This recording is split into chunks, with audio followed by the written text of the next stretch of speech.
No, I had we a were link having a for it. discussion about the movie though.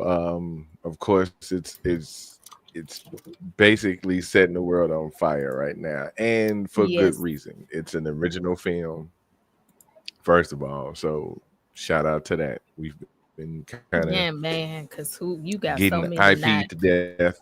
right. Yeah. hmm hmm We've been getting Am I in IP the to wrong death. place? So Oh, uh the IPs was asking us to come in, and we was letting them in. We was just letting Marvel all in there. We was DC, all that. because I've kind of had So enough of Marvel right now. I remember when they first started making movies, and you be like, "Oh, a new Marvel movie coming out." I feel like I used to be like excited about it, and now I'm just like, nah. It's just too many. It's too the many shows and movies, and like now I just kind Mhm. of be like, I'm out of the loop. I ain't never catching up.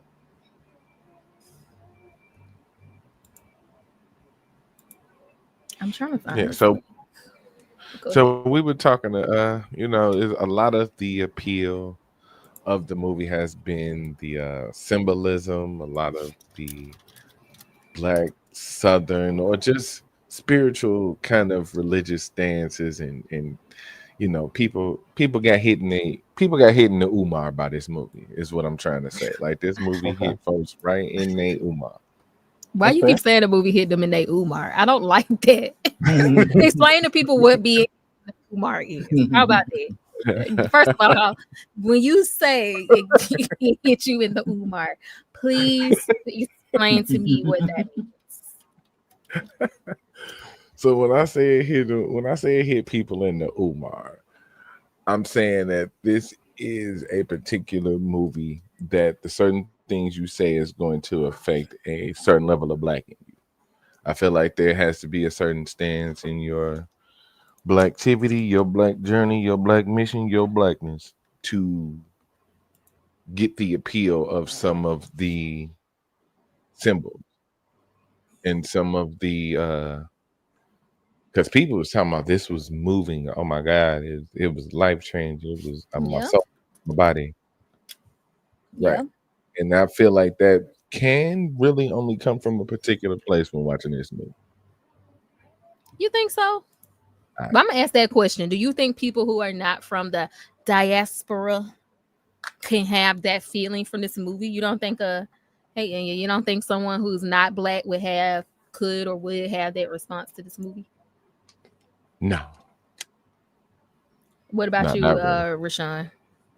I definitely think they could because there was multiple cultures represented in this movie. So I Yeah. don't think you have to be an Umar. I think you could be a McCormick, an Umar, uh, Chang. So, I mean, there was definitely some other cultures that were represented, and I saw people who were not black. I don't know if they were Asian. They definitely were not white who were speaking about it, and they were also talking about how moved they were at certain things in the movie too. I think people who just appreciate cultural richness Mm-hmm. can come away with something. Now, what is it like? Maybe it was about pandery thing. I don't know, but I know other people can be moved by art even if they don't feel identified with it. Right. Right. That's kind of No, my no, stance. yeah, no, and I understand that, but just like it was many lenses and many what am I looking for? Many ways that he put this movie out, all the screens Thank and you. formats. Yeah, Mhm. it's a Yeah. lot of formats, right? It's still kind of under one umbrella because there's a emphasis on that being taken. You know what I'm Okay. saying? There's a reason all of those things have a thread, and but we're finna kick it off already. It feels like the thread is a bit. It feels the thread is the sound of the oppressed. If you listen to Okay. Delta Slim, when he said, "This ain't the religion they gave us. This is our religion." This is ours. When he was talking about blues. Yeah. Right, right. When he's talking about blues, right. Mm-hmm. A lot of the oppressed feel that way about their music. Even the Irish, funny enough. Because like we were saying, they when they first got here, they wasn't considered white. So they definitely didn't have that pocket of safety, but they also wasn't black either. So you know what I'm saying? But their music speaks from a certain place. Yeah. So, I mean, so music, is just an expression of the people who make it. Hey, Dark Kent. Now, Dark ours. Kent, Naya. What up, Dark Kent? Shout out to Naya in the building. Now, when you're referencing blues, however, blues comes from a specific place of pain and oppression. Right. And like shit going wrong. And that's kind of partly why they call it like the devil's music or whatever. Because it is just so much pain in that shit. Which, I mean, shit, you can't have a bunch of happy music either. So I get that, you know what I'm saying? I get the notion on that too. Yeah, I'm curious to know why it was called devil music. I guess the raunchy, some of it is like hardship, but it's also like juke joints. And I guess the culture around blues was considered sinner culture. It came out of the sinners, in a certain So yeah, that makes sense. I mean, yeah. Same thing in rock and roll, and then rap. Yeah, they didn't like rock and roll either. Right, rap is always that. Anything that's different from, I guess, the gospel. Anything people let their hair down to, party to, was always seen as devilment and witchcraft. Yeah. Even when it was just even we talking about Elvis Presley was getting that same type of treatment. You know what I'm saying? He was as much as black folks like talking shit about him. Like, and all he was doing up there was fucking dancing, shaking his hips a little bit. I mean, do black people talk shit about Elvis? I feel like they just say he stole music from black people. Yeah. I mean, basically, right. and that's a good way to get us back around to the movie, right? Like, this was the equivalent of them trying to tell us, hey, these people is trying to steal from us. You know what I'm saying? Yeah. That's what you feel like the movie was trying to say? Yeah, absolutely. Okay. Let's go through that talking point. Do we feel like that's what that was? So you feel like the movie was basically trying to talk about how blues was stolen from us in essence? Like, do you feel like that was kind of the overarching? It's a story of one of the many things that we've claimed has been stolen from us. So this is just one of the art forms, one of the other art forms. Interesting. You know what I'm saying? Because that's not what I really got from the movie. I didn't get that. You know what I'm saying? So it's interesting to hear that. I'm trying to think what I would say, because to me the movie was clearly a preacher boy's story. So like from that lens, it's kind of just like it felt like a short story, a day in his life, the pivotal moment that made him who he became. But yeah, that stuff I do see it in the movie, but I just see that as kind of a matter of fact. Like I kind of see like a lot of the stuff that they were dealing with in the movie is just like this was a snapshot of their life of the time. These were the struggles, these were the enemies, these were things that they had to fight against. And I feel like that's just a matter of fact. I don't necessarily feel like the movie was trying to say that, but I do feel like it was just a matter of existing in that time. But yeah, Remick did want what Sammy had, but Sammy didn't give it to him. So I also don't feel like that was Sammy did not give it to him. So it would be hard for me to say that was kind of like that's how it happened, because like he didn't do that. But and I'm not saying that's the message of the movie. I'm saying the same way Dark Kent said, there was a lot of messages in that movie, right? Just it was the movie equivalent of a Kendrick Lamar video. Like, so you know what I'm saying? Same type of nigga, Ryan Coogler. Yeah, I definitely do feel like the Kendrick people who can appreciate Kendrick's symbolism and deep meanings behind certain things and every decision he makes definitely would love Sinners. I can definitely feel. So do it sound better if I say it hit me? You'd have to hit you in the Kendrick. Yeah, definitely hit you in the Kendrick. All right, cool. Then I had to hit you in the Kendrick. I would say better than Umar. It hit okay. The Umar is the different organ, right? It hit you right. It had to hit you right in the Kendrick for you to get certain. I think anybody could connect for a good amount of reasons. I think of like how many things, how much there's so much depth to this movie. I think how deep that connection is going to depend on your experience as a Black person or with Blackness. is what I'll say. I think anybody could connect to any of the various storylines that they have in this movie. There's so many characters and archetypes that you could connect to. That I think there's so many spaces for people to connect to this movie, even if they don't have the cultural context. But obviously, the more you can connect with, I think the deeper it will be. Right. Yeah. And just to be fair, just to be like completely fair, don't really give a shit about how any other feel like the only type of like frame I'm listening to, because I get it, but yeah. I don't really see. I wouldn't see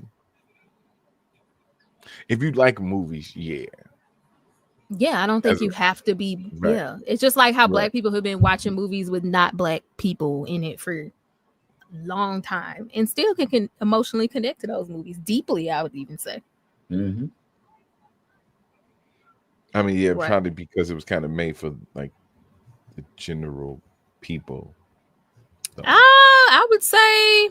It wasn't made for general people. It was definitely there's movies that are definitely told from a white lens. This is definitely not made for everybody to consume. Right. I know that there's movies told from a white lens. I would disagree. I think the Blackness of it is making people feel like it's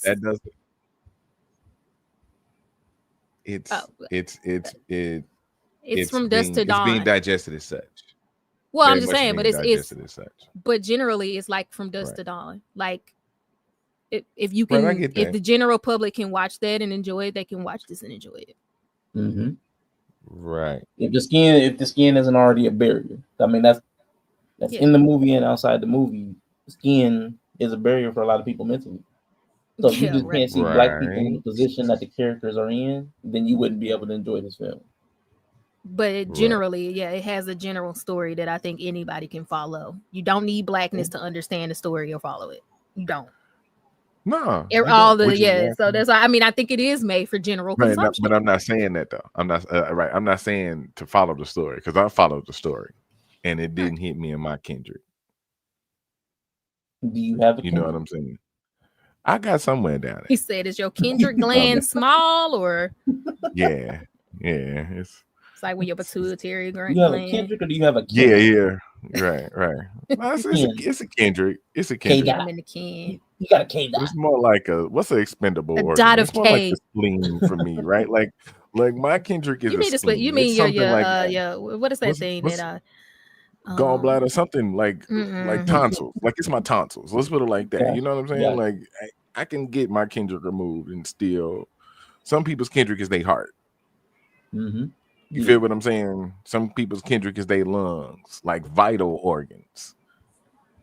He got a Kmart. He has a spot of K. A spot of K. That's about it. That's kind of what I'm saying. Like this was shot through a very specific lens because the setting puts it in a certain place. It's going to evoke a certain. I mean, but you know, also, I'm agreeing with you. The place it's set in is going to work. Right, the setting is gonna right, and the optics of it. Because here's the difference between Sinners and Dusk Till Dawn. The vampires in Dusk Till Dawn were the natives of the land, like they were the Mexicans, basically. Mm-hmm. Okay. You know what I'm saying? The white people were out of towners. They were not natives. Right. So this is what I'm saying. It's like the Irishmen. Right. So it was their land that these people were infringing on. And this is the same for this movie because they had the land and the people were infringing. Hold on, wait a minute. But the vampires were painted as the framework for the vampires were painted as people who do such, who come on your land and take from you. Hold on 1 second. I think I see where he's going though. I'll let him get there, but yeah, I can see that because they were running in Dusk Till Dawn. They were, in a sense, the brothers in Dusk Till Dawn are the brothers Smoke and Stack. Right. So even though they used to live there, Smoke and Stack are kind of the outsiders.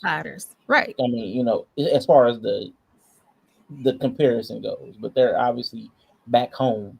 They're home, but they're outsiders. One, because they've been gone for 7 years. Mm-hmm. Two, they bought land off of a white man. Off of Klansman. A Klansman who probably still owned all the surrounding land. Mm-hmm. And three is the Deep South in 1932, when it don't matter what you own, they can just come take it. They want to. Mm-hmm. So can black people really own and have anything for real in 1932? I mean, that's kind of the whole point. Yeah. So that's why, to me, I see the twin brothers as the guys in Dusk Till Dawn. Yeah. I mean, it's kind of Dusk Till Dawn, like not 1-to-1, but yeah. I get what you're saying though, because the vampires were in their pocket. They had their little bar. They chilled there, and the brothers pulled up. Mm-hmm. I mean, that's like you showed up. This was kind of the opposite. The vampires, like, this is we didn't land in Plymouth Rock. The rocks landed on us. It's two different groups who kind of, but at the same time, it kind of, like you said, the brothers came and went into their land instead of it being like they went into a den of vampires, hanging out. They still kind of did that though, because people say, well, Remick was drawn to Preacher Boy's music, but actually Remick knew the plans and that this group of people were already there too, because of making those two people part of his group. So he knew about it, because I would think it stands to reason that the husband knew about it. Yeah. So it's like he kind of still stumbled upon a den of vampires. It was interesting how they made it happen. It was set up different. It was set up a little different, but if you really think about it, it's kind of still the same idea, because if he had bought from those secret Klansmen whose nephew was the guy who Remick consumed, they would have never crossed paths. I mean, I'm following you. I mean, because they literally in the movie called it a slaughterhouse and a killing floor. Right. It was a slaughterhouse. Which is the bar in Dusk Till Dawn. What's the name of it? That's not the name. I'm saying the bar in Dusk Till Dawn served as the slaughterhouse and the killing floor. Yeah, exactly. Yeah. That's why when I watched it, I was like, yeah, it's very much so Dusk Till Dawn, just a little with a few little twists, because you can't make it a 1-for-1. So it's like obvious, but even that part where Pearline was performing kind of reminded me a lot of Dusk Till Dawn, Selma like Hayek. How she was, Selma Hayek and all that stuff. It kind of reminded me a lot of it. Like they had so many parallels. I like of that movie. So I'm like, yeah, you could say that it's a little different, but it's really the same. And I like that the kind of whiteness and the vampires kind of had a lot of crossover in this movie. It was kind of like they were one and the same. But explain that. Like it felt like it was in this very moment they were one and the same, because like you said, he stumbled into a den of vampires.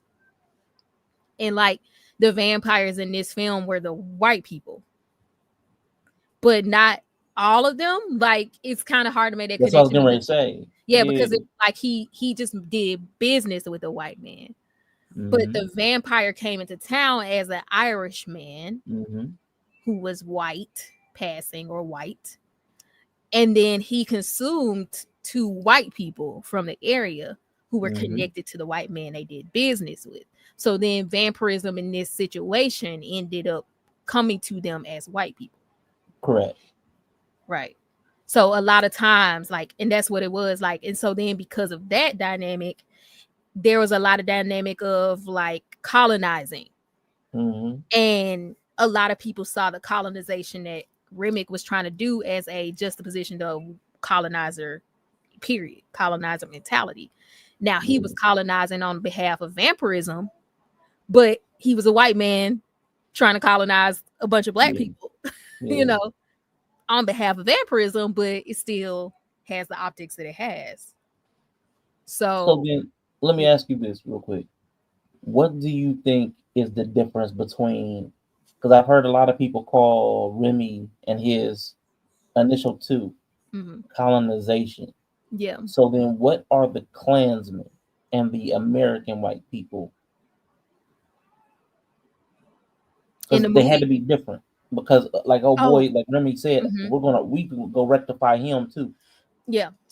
So the different like that's what I thought it was good in the nuance of the time period was important because Irish people weren't considered white. But it's like the Correct. call is coming from in the room. And I think a lot of like how Remy blended in equally with those other the American whites, right?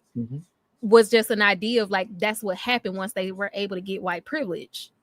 They became the very thing that oppressed them even. And that's kind of how like colonization works. So while they were two distinct groups, at least to each other, right? For black people, they all look the same. Yeah, I get you. We That's don't correct. right. We just like them some white people. I mean, Yeah. but I know between them, they probably be like, oh, we not the same. Yeah. Like, you know how sometimes people like, oh, they call Asians or whatever, and the Asians be like, oh no, I'm Korean. Right. They Japanese. We don't even fuck with each other. Right. I feel like it's kind of like that. No, I get you. No, it makes sense to me. That was a good explanation. But when 3 white people pull up to your door at your black nightclub, you just know can't none of them come in. Yeah, they look like the same threat. Right, they all the same. I don't know which one which, but I do think the twins probably had a better idea because when they was in the North, it was clear to me that Stack had worked with the Italians and Smoke worked with the Irish. Yeah. So Smoke probably knew the difference between them, and it's interesting because they both dealt with 2 different types of white people from their experience. They would all be seen as white. And that's why I think they wouldn't have a trust of any of them. Because like he said, they all the same. It's just Detroit, just Mississippi with big buildings. So it's like they Italian and they Irish, but at the end of the day, to us, they white because they see us all as the same thing. Yeah. I get that. Talk about weird timing of Shannon Sharp situation, parallel to the evil twin messing with a white chick who was invited in after she was bitten and transformed. I mean, well, we were kind of talking about the white people against the black people while you were gone. Look, Shannon. But I think Mary getting unnecessary smoke. Okay. Yeah. I think if you think Mary is the problem, that's why you can't see super why far unnecessary smoking. I'm about to rage the fuck out. And I'm about to say, if you can't see how Mary wasn't that's really why I hate the movie the most. Then you right there. If you can't see how Mary was a problem, I swear to God, that right there. Dude, come back hawking out. Shit. He said he's about to. If that ain't one of the biggest examples that actually speak to what I'm talking about in the movie, first of all, they trying to make it seem like this. They trying to make it seem like this half black, or got some black in her. Nobody would have seen her initially in the movie and be like, "Oh, well, she looked kind of mixed. That looked like a white woman." She's not that in real life. That's her actual story. Like her grandpa is like a third. I mean, like a half. I think her like grandparent half, but yeah, still, she's like 15%. Yeah, she's like 15, which is inconsequential. They don't give a fuck about no motherfucking 12, 11, 10% of fucking black. That's most people. I mean, back then, white people. Yes, that's a real story out. too. I mean, back then, if they would have found out, they probably would have cared. In 1932, they would. But they also built her to be like the perception of her is this bad character. Like I think people that evil white woman and all this other shit. Right. I don't see it as her fault. Oh, if it's anybody's fault, it's the fuck. If it's anybody's fault, it's the Asian lady fault. I don't even see it as her fault. We gonna talk about that later. Yeah, it was because the bitch want to fucking talk about some come in, motherfuckers. Yeah, Grace bugged out. I was so but then I understood also. Oh I God, also understood why Grace bugged out though. I kind of got it. Like I couldn't say that I wouldn't have bugged out. Like I can get it because she's like, okay, we all sitting here in the morning. My husband the vamp now. My daughter at the house, she don't know none of this shit going down. He know where she at. I'm in here. I'ma live, and he could just go get Grace, which is what they threatened. I mean Lisa, which is what they like threatened to do. She's like, oh, we finna take all these motherfuckers down. They gonna. I'm not gonna sit here and let them get away, knowing that he gonna go fuck up my daughter Like, man, then what do you want me to run do? out there So and I stop do them, get nigga. it. Don't invite them in here so we all can die. Said, nah, we But they taking wouldn't let her out. They wouldn't let her out. She wanted to go. They wouldn't let her out. Okay, then I'm shoot the bitch in the face. Like I They ain't wouldn't even let her gonna out. lie. Like she catching a high one too. No, that was their fault for holding on to somebody Yeah. for holding on to somebody who didn't want to be there. You trying to keep Grace in because what? 300 as well to know. But I'm saying, how is that Grace's fault? Yeah, you can tell she was in there with people that had no living kids. Yeah, because everybody's like, no, you can't go out there. She got a daughter out there, Yeah, and they ain't talking about going to get her. Come on. And man. her daddy already turned, and she don't know what's going on, so he could just go get her. Like, and she would believe it. She would believe. Why wouldn't she believe her dad? I don't give a shit. So yeah, I also don't. I also don't think in her fucking dad. I also don't see Grace as the issue. You know who I really blame for everything? Uh-oh. Smoke. Why? I got smoke for smoke. Wow. Yeah, because that's Smoke, the and that's the whole thing. Because Smoke knew the art of negotiation. He knew the art of negotiation. He knew you got to stand on your word. He know that. What he told that man was, if any of your kind step foot on this land, I'ma kill him where he's staying. He didn't do it. He did not keep his word. If he would have kept his word. Okay, when Remick and them. When Remick pulled up. But the thing is, he didn't keep his word. He still wouldn't have killed him because he couldn't. That wasn't his kind. But look, right. They wouldn't have got Mary wouldn't have went out. True. It would have happened. You would have shot him, and that nigga would have just got up. Yeah, and it's still not his kind. That wasn't what he meant. He said you were your clansman. You were any of your clansmen. Right, but that's that was the first thing he asked him, was he clan? He can't just kill white. He can't just kill any white person that walk up either. Right. Oh, he can't. Okay. You feel what I'm saying? I mean, no, he can't. But here's the thing: you got a slaughterhouse in the middle of nowhere on this man's land, and nobody else knew about it except him. So if a white person pulled up to your land on that night, they had to know it from somewhere, which is how Remick knew it. He knew because of the plans that was put into motion for the next day. He knew. That's how he knew. He couldn't just kill them though. I'm not saying he could have, but that's what he promised. But that he didn't say if they do anything. He said, if I see you step foot on this land, I'm going to kill you where you stand. He was talking about his okay, but I got it but the only reason Remick knew about it is because of him. Right. That's why he knew. Okay, so it still stands. Like you didn't stand on your word. So he was supposed to kill him, even though they said they weren't Klansmen, which they weren't. They were vampires. The man also said the Klan don't exist, and he was the Klan. Right, but he was an actual. They wasn't just they were actually back then. He wasn't a vampire. Okay, he wasn't a vampire. But back then, nobody would say that they were. Like you had to hide that you were. I get you. I hear what you're saying. Okay, because the guy said they don't even exist no more. He was the Grand Master of the Klan. Right, but this is also what you're saying. Well, there was white people who showed up, so he should have killed them. Because the only way they would have known about it is through the man who he bought the land from, which would mean they the Klan. He said you or your clansman. But Smoke that's the only way they knew that. That's my point. I'm telling you, he would know it because that's the only way they would know that they was out there. No, he wouldn't. Okay. No, he wouldn't. Because he didn't even know that information until he was the vampire. He didn't know what information. But that's when he pulled up. Smoke was the one that turned into the vampire, right? No, Stack is the one that turned into the vampire. Smoke is the one who told the white man you would kill him where they stand. Smoke did not know that was a secret, that was a killing floor until fucking Stack told him. Actually, he did have a suspicion that it was because when he was touching the floor. Suspicion is one thing. Remick told them. Remick told them. No, right. Remick neither told one, Stack both of them at the door. But that's my point.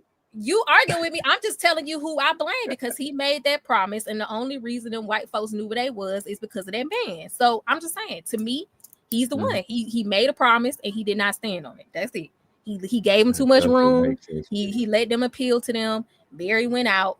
That's me. That's my opinion. I told you why I believe it. You can disagree. Keep it me. I don't believe nobody else would know that they was in a slaughterhouse in the middle of nowhere at that same night if they didn't know through that white man, which was They kind of didn't know through inferred that. him. They didn't know through But him. it's inferred that the man who he turned with the wife was I'll be right back. kin to Oh, that he man. absolutely knew. Right. That's what he Okay, said. so That's that's his how uncle. Remick knew. That's how Remick But knew you're because they was also gonna come saying there that the next Smoke morning and should have kill them. known. You're also saying that No, Smoke I should have didn't say known when Smoke he should have first. known. I just said Smoke should have known if a white man pulled up to that shack in that same night that he was related to that Klansman somehow. Why? Because there's no other way they would have known, and people was out there. Only word of mouth was the way that they knew that they had the club open that night. It was no other way. He didn't post a TikTok reel. Like, that's the only way you knew they was out in the middle of nowhere in the field on that swath of land in that slaughterhouse that night. You would have had to know through somebody directly. So how would them white people even know? Talking about Mary told him. No, Remy found out through the two white people. That's how he knew. I don't know. That's just how they knew. He told the whole plan. So I mean, I'm just saying that's the only way he knew. So Smoke didn't have to know none of that. It's just this white man that pulled up. You said you gonna kill him. You should kill him. That's it. That I blame Smoke. You can blame somebody else. Who y'all blame for how everything went?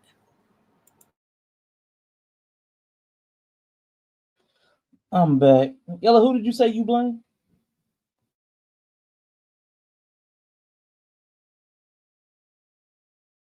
And you said she blamed the preacher. Let me see. Now, what part are we blaming?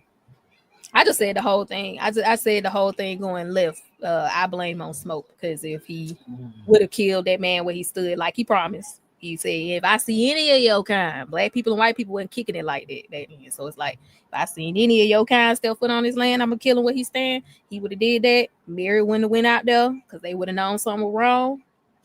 They can't come in without an invitation. They would have been all right. If you talking about stopping the whole thing, I feel like that would have stopped the whole thing. I mean, that's what I'm saying. Like, which tension are we trying to say somebody to blame for? Because I mean, if we're talking about the vampires, obviously Remick is at fault for trying to kill people. Well, I mean, but we know, but Right. If we're saying vampires just doing vampire stuff, like vampires just gonna be on vampire shit. They want to feed, they want to turn people. But we're talking about as far as all the people at the club, the juke joint. Like a lot of people blame Mary for everybody getting turned or turning into a slaughter. If they didn't get married, they would have got cornbread. When he went to pee? Yeah. Like somebody was always going to leave first and come out the door and get hijacked. But that's why I also think, that's why I say if Smoke would have like tried to at least stand firm on what he promised, and let's just say he would have shot him where he stood and that nigga would have got up, right? Like Mary Annie would have, oh, that ain't normal. Everybody been there. And then cornbread probably wouldn't have also went away to pee. Everybody might have ran up inside. Everybody would have been on alert. Yeah, everybody would have just been like, oh, it's a vampire out there. He can't come in. Yeah. So if we stay inside the sun up, we gonna be all right. I can see that angle. If I'm going to blame anybody, I'm going to blame Smoke and Stack. Yeah. One, for just leaving Chicago. Whatever they did, they had to flee Chicago, stealing or hustling to get the beer and the wine. So they had to go somewhere. And then also putting a bag of money in the hand of a Klansman. Bro, like that bothered me so much. They thought they was in Chicago. They had all this pro-black sentiment around this movie. And it starts with them handing a bag. You fund the local Klan activity as a black person. And everybody's all like, oh, I feel so empowered about my blackness. And I feel seen. I'm like, that's such an indictment on blackness that we can start the whole thing with a transaction of funding our demise. Right. And everybody's like, I love it. Because you really thought you was going to hand a big bag of money to some white people in Mississippi. Yeah. On plantation land or something. And they wasn't going. Like, they must have forgot where they was. I mean, they've been gone for 7 years, but they didn't look that young. So I'm like, but you was down here long enough, though. Yeah, and then you're gonna threaten somebody you feel is a Klansman. they're just going to say, okay, you got the numbers on me. I'm just going to go get numbers on you. I mean, right. Which is what the plan was. That whole premise to start the movie bothered me so much. But I think that was the kind of understanding of like, that's what I kind of saw the symbolism of. To me, the twins are the one, their idealism, the chasing of freedom. Yeah. The idea that money is power, which they both held that idea, that their money brought them a certain amount of power. But I kind of always saw the symbolism of like, you can't, if you talk about spiritual undertones, like you can't run from your debts. Like y'all stole from them white folks up there. And y'all thought y'all could run down here and use their money that y'all stole to get freedom. Yeah. And it's like, but the white man gonna come collect one way or the other, on front end and back end. Yeah, there wasn't the time for that. Yeah, and I'm just like, it also kind of just makes sense, which I can also see why Smoke would be skeptical. Why wouldn't he be skeptical of an Irish man or whatever? I don't know. It just felt like spiritually, it was just a lot of warning signs, because it's like, even spiritual, like you stole from some Irish people. Mm-hmm. And an Irish man pull up at your bar? Yeah. Night one? Yeah. Like, I don't know. It's just like a certain undertone of like, you know the art of negotiation. You know you stole from them people. And it was almost like the devil coming to collect. Like, that's what happened when you sell your soul. The devil gonna come collect. That's kind of what I saw it is. That's what happened to the twins. Yeah. And I said it always start with the preacher. Like, I don't know that he did anything. He just. What did the preacher do? I can understand that. What you can understand? What? Oh, the devil coming to collect, or the preacher, or the preacher? Yeah. Oh, he just went away again. Okay. And man, Joey said you and your wife loved him. Yeah, I've watched it twice. I'm a bootlegger. I'm a bootlegger. So forgive me. I want to go see it in the theater now, though. I'm trying to see the Screen X in the 70mm. I want to see those. Yeah, for sure. Oh my God. But yeah, that's kind of like the theme I saw of the movie. Even with the twins being in red and blue, I didn't really see it as good versus evil. I don't think any twin was good. I think it was like two sides of the same coin, basically, like Hegelian dialectic or whatever they call it. Yeah, I don't know what you're talking about when you said that, but I knew it sounded smart. It sounded smart. Just basically like there's antithesis, and then there's like there's like opposing forces of each other, but through the clashing of opposing forces, then something else comes out. Some people also say it when they refer to two sides of the same coin. There is no right or wrong. It's just two sides of the same coin. Like the Democratic Republic or good versus evil. It's all the same. It's just to what end, to what means do you get to the end? It's kind of and that's why the twins I think are in blue and red, and it's easy for a lot of people to see one or the other. Like, oh, Stack is the evil one or a greedy one, and Smoke, but they the same. Yeah, like they're the same person. I got you.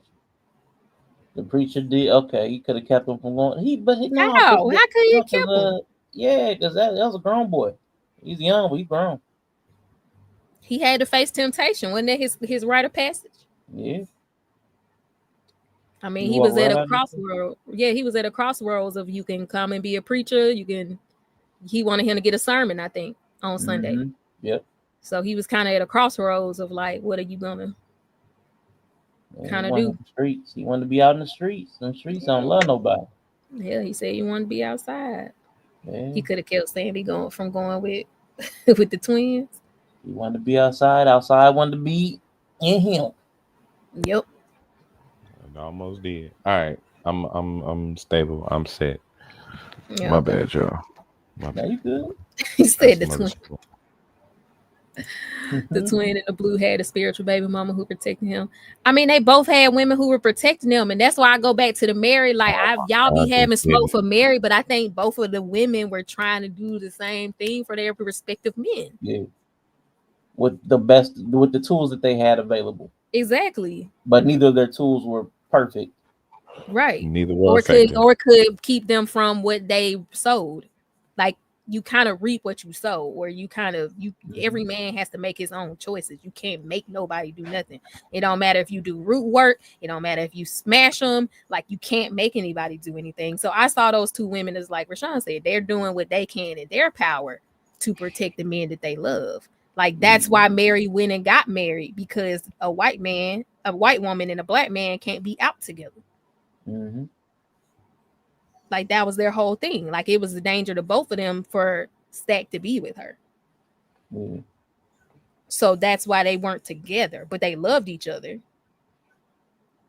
And I think she was just trying to protect him. She was trying to give him what he wanted through what she had, which was her whiteness. And Annie was doing the same thing. Now, they didn't give ages, but Yeah. can I shout out to Dark Kent talking about Shannon Sharp? Because Mary certainly did say, I am grown now. So Stack was talking to her before she was grown. They knew each other since they was kids. They knew each other since they was kids. I think I they don't kind know of the age gap. She said her mama birthed them. Yeah, they all around the same took age. them in, and it seemed like they kind of grew up together. She grew up around black people, obviously. So man, listen, y'all ain't about to sit here and gaslight me like y'all know the ages of both of them too. No, we don't know the ages, but she just seemed like she seemed older than Preacher Boy. Way older than Preacher Boy. Way older than Preacher Boy. Because she was like, oh shit, you could drink now? Right, yeah. So she's definitely. Now the question I had was she turning tricks for Stack? That's what I thought. No, he was like, man, I told you to leave when the money gets something. Yep. And he was a pimp. I was and like, taught her how to fight. Taught her how to fight. So maybe she was his bottom bitch or something. That's the only thing I peeped. I was like, wait, was she? He had her turning tricks. That's what I thought. Yeah, sir. So you not finna gaslight us that he was fucking with some younger chick. All I know is she said, I'm grown now. Like, ain't no excuse now, I'm grown. So there was an inference there. I ain't gaslight. No, there was inference. Strong inference. I mean, I definitely think he older than her, but I also think it wouldn't have been no gap that wasn't abnormal back then. Especially if they grew up together. Like, I feel like even if he was like 5 or 6 years older than her and they grew up together, like, I don't think I'm just saying. It didn't even speak to his grownness at the time when she felt she wasn't grown. So I don't know exactly. Yeah. But I know she felt she wasn't grown before, but she is now. And I kind of took it as she done lived some life because she's somebody's wife and stuff. But in real life, they are 10 years apart. Okay. In real life. So even if we just go by the movie and let's just say they was 10 years age gap. Mm-hmm.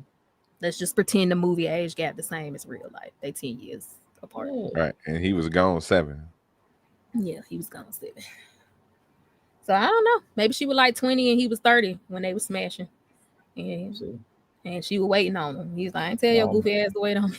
Just something I heard. I was like, Yeah. I mean, if we just go by their real age gap and he left when he was like 31, that means she would have been like 21 or something like that. So still very young. I mean, yeah. Okay. She told me, y'all just want to blame Mary. Leave Mary alone because most of y'all do the same thing. Get over yourself. Jesus Christ. We're not going to turn this into Shannon Sharp. Let's move on and go on to, we were talking about how everybody wants to blame Mary I'm just saying for everything. But I think Mary was just doing what she could. I really didn't, even when I was watching the movie, I didn't see Mary. Once Mary became a vampire, I really just look at her as a vampire. I love vampire shows. You know, I'm a Lestat girly, so her and Lestat would get along. But once she turned vampire, she came in and went straight for him. I'm like, charge it to the game. She a vampire. Like, I didn't see that. So I don't know if people are looking at that as why, or just logistically, she was gonna kill a black person. Like logistically, you know what I'm saying? Like, odds are her first kill was gonna be a black person. Just logistically in the room she was in. There was 2 Asians.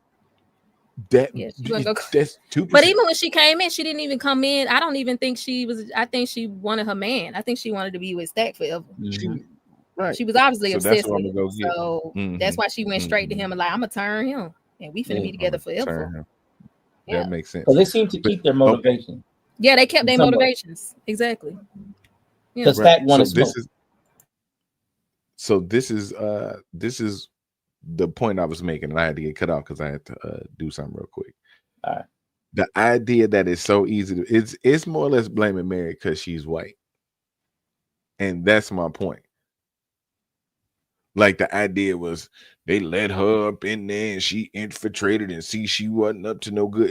It's the whole pain and perception of the white being villain, being the overarching villain too in the whole thing. That's why I was saying like the evil was presented as the villain as opposed to in Dust Till Dawn where they had their own land.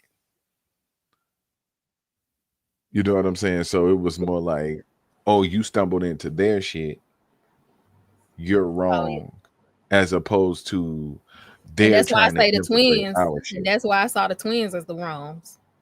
I see the twins as the evil. Right. So let me But ask then you a it's the question. same, but right, and right, and it could be the same situation with Dust Till Dawn, because them two dudes They stumble in. they was gangsters too. Yeah.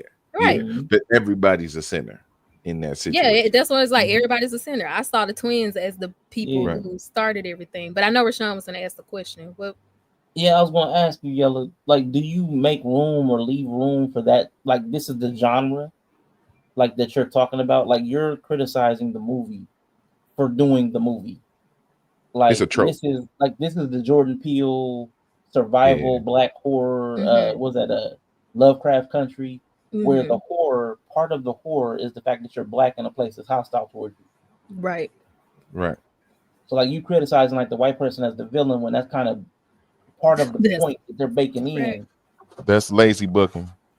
It's I lazy mean, but booking. I think it is true too, because like, but that's why I'm saying is you have to look at it a certain way. I look at it as a lot like Dust to Dawn, and I see the twins as the guys in the movie because they stumbled upon this white land. Like that, I see the white. If you looking for the vampires as the like the one for one, that's why it's like it's not actually a one for one. It's kind of like whiteness.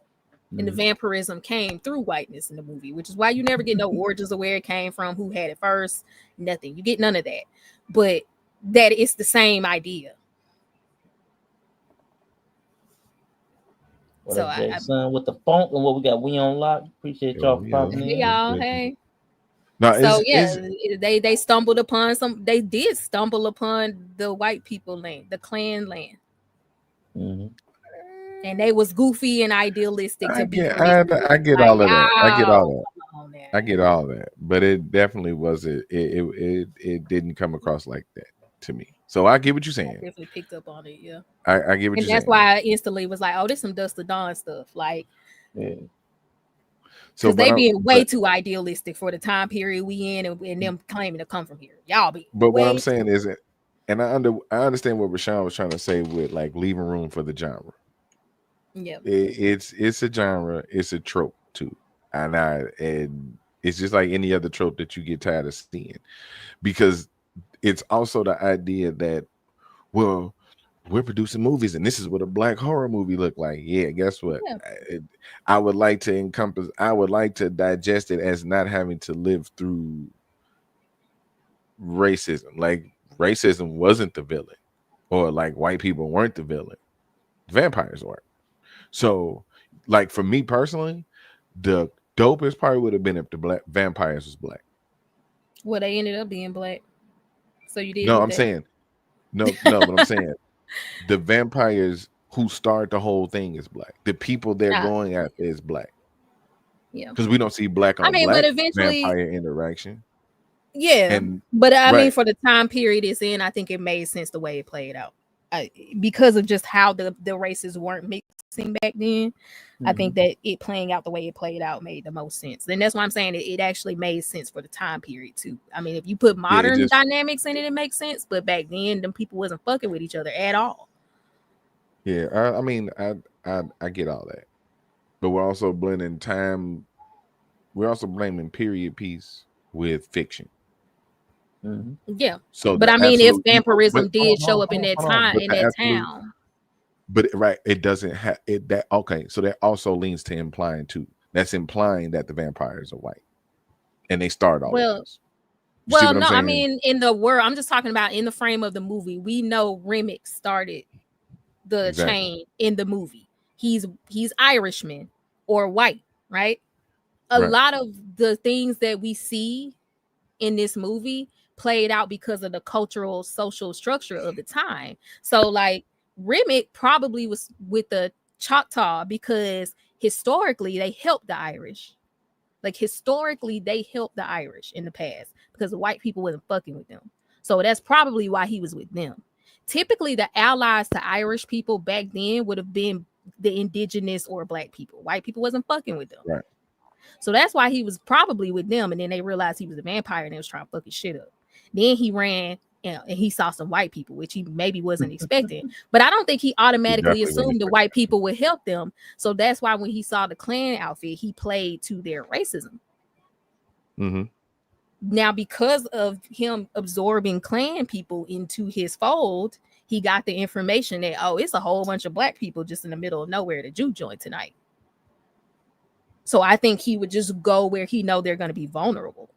Right, and that's that's another part of the fucking story that pisses me off. Everybody like, but when Sammy played the guitar, it caught, and the nigga was in the area all fucking ready. Yeah, that I think he wanted. I think he wanted him once he saw that once he got there and he was like, oh, it's some shit going on in here. I want that. I need that power right there. Right. I think he definitely wanted, and that's what made him persistent about it, even when they was like, get the fuck on, get from around here. I think that made him persistent, but he knew of where they were because of the two people he, changed. That's why he knew where they were. So I mean, to me, it just made sense that vampirism was outside already. He was down the street. He was on the fucking block. If he wasn't in earshot of that place, he'd have never heard it. You know what I'm saying? But they trying to make it seem like, well, he summoned the devil. That nigga was there already. He was already coming there. That's like giving Sammy credit for the pizza that was already on its way. Yeah. I think that Sammy was why he was persistent. That's what I can give to Sammy. Right. He was like, no, Sammy was why he was like, I'm not leaving. Right now with that, and that's also what goes back to the idea of them wanting to steal everything from us. Once they find out we got something good, they want to steal it from us. Oh yeah. He was like, that's real slow. See, that's where I'm at. And this is where y'all can, y'all can feel however type of way you want about it. It is becoming a tired trope. It's a tired ass genre. Because it do have to hit you in the Umar or hit you in the Kendrick to get the full effect. The same way we talking about, you gotta go see it in theaters, you gotta go see it in black. Or you're not gonna get the full aspect ratio. You're not gonna see the little corners that everybody's missing. You're not going to see the tumbleweed that was blowing in the back that meant something. But I was saying to say, if you watch the movie through a complete black lens only, though, that's the whole point of the movie. I think the movie will allow you to see it through however many lenses you are able to. Just because I know Ryan Coogler has that ability, and I can tell he baked it in, because as someone who doesn't filter everything through blackness, I saw so much more in this film. I actually didn't even leave the film feeling like, oh, the white people were like, I didn't even, it was just kind of like a matter of fact, but not the point. Like, that's what I'm saying. When I watched the movie, that didn't even feel like the point, which is why the vampires don't get all this exposition and shit. Like, I don't trust the vampires weren't even the point. I don't trust the dude who directed both Black Panthers to shoot a movie outside of the black lens. Wow. Well, if you look at the movie outside of the black lens, you can see that there are a lot of other lenses that you can watch this movie through. And he's made a lot of projects that weren't just Black Panther. That's why I can't rewatch it like that. That's why Black Panther, both of them, is kind of unwatchable. Like it is. Well, one, because Chad, it's just sad. It's just sad kind of watch. Yeah. Okay. Cool. Yeah, I get that. But there are other ways you can view this movie, though. Like, there are so many lenses to which you can view. I mean, there's plenty of ways that you can view it. Okay, so that's all I'm saying. Yeah, I'm not saying that. I'm not saying that. But here's also the thing. When I was explaining the way I viewed it, you was telling me, no, this is how it is. No, this is how it is. So what were we arguing about? Okay, I agree. All right. No, I'm saying, what point were we arguing it specifically? Okay, so we can move on to the next point. The Asian couple in the movie, I took they were ready to go for itself when shit got hot after making money with the twins. Yeah, that part wasn't cool, but I get it. That's like that's how it be happening too. Because they were the go-between. Like they kind of were nothing. I did like the scene in the movie where they sent the daughter to get the mom, and it showed the racial division of this commerce. Yeah, that was crazy. Like they Yeah. across the street from each other, acting like they don't even exist. Mm-hmm. Like I didn't even realize when I first watched it, like white people were across the street. Yeah. Like, when I They both first got saw grocery it, stores. They both yeah, got right. Because when I first watched it and smoke shot them people in broad daylight, Mm-hmm. I was just like, dang, I didn't even realize it was like white. Because in my head, I guess at first I was like, oh, this is a black city. You know, like this is just like a little town of black people. But I didn't realize it was like just segregated like that. It was a segregated city. And the fact that there's some you guys are bringing up some plot holes too. Because the fact that there was a whole white side and they just watched somebody just get shot in the street. Oh, they said that they said he's shooting black people. I just don't see that going down like that. But okay, maybe. But then that's why I'm like, that segregated stories are crazy about like how life was. Yeah, but Yella brought in the whole musical thing. See, Remy, when he got those Klansmen, the Klan knew that Smoke and Stack had bought the meal. Mm-hmm. Right. They didn't know it was a juke joint. That had just happened the same day. Mm-hmm.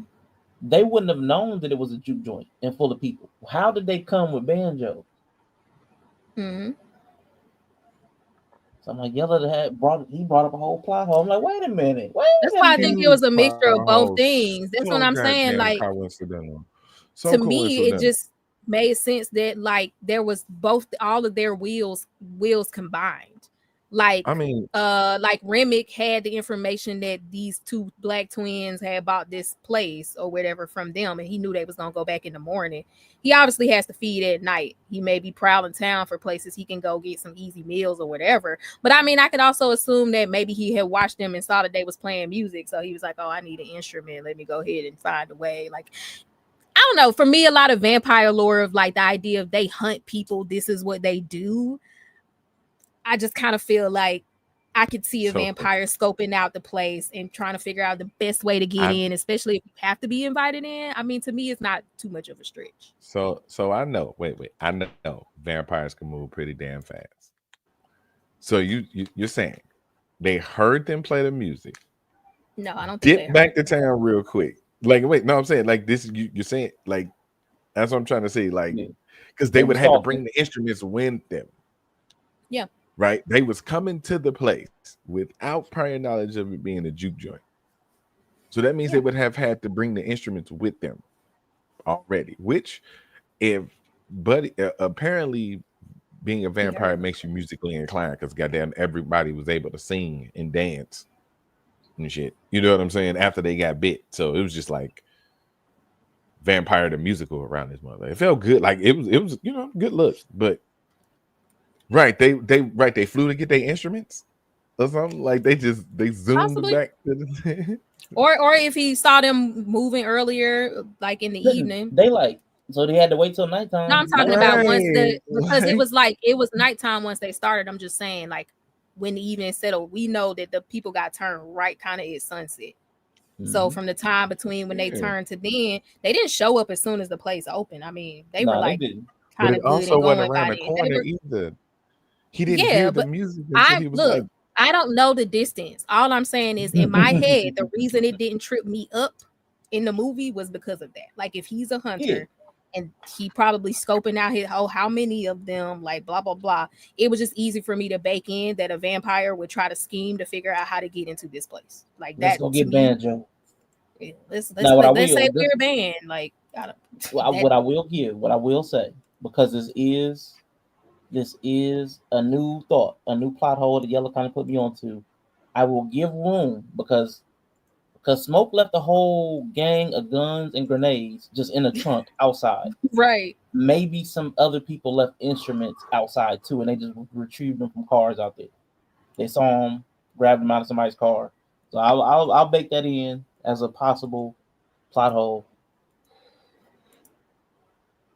I won't red flag that one. Yeah, their senses are heightened, but all this stuff is really far from each other now. This is the Delta, Mississippi. They're not packed together like you or me.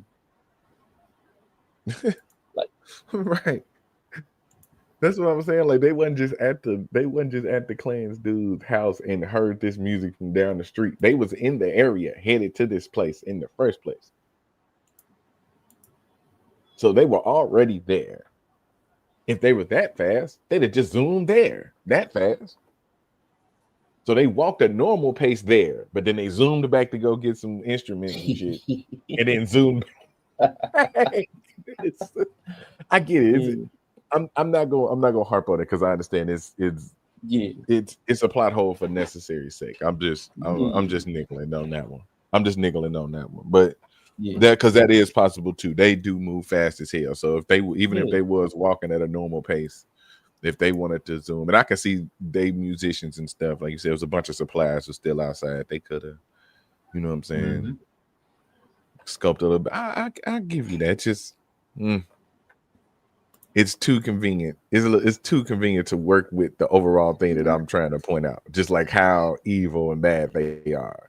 It kind of leads to the point of them trying to come steal the music too. They're vamps, so to me, like they feed on people. That's their whole thing. They colonize, they consume, they absorb. Like that's their whole thing. So I mean, for me, and I know whether they are white or black vampires, they would have had much the same goal.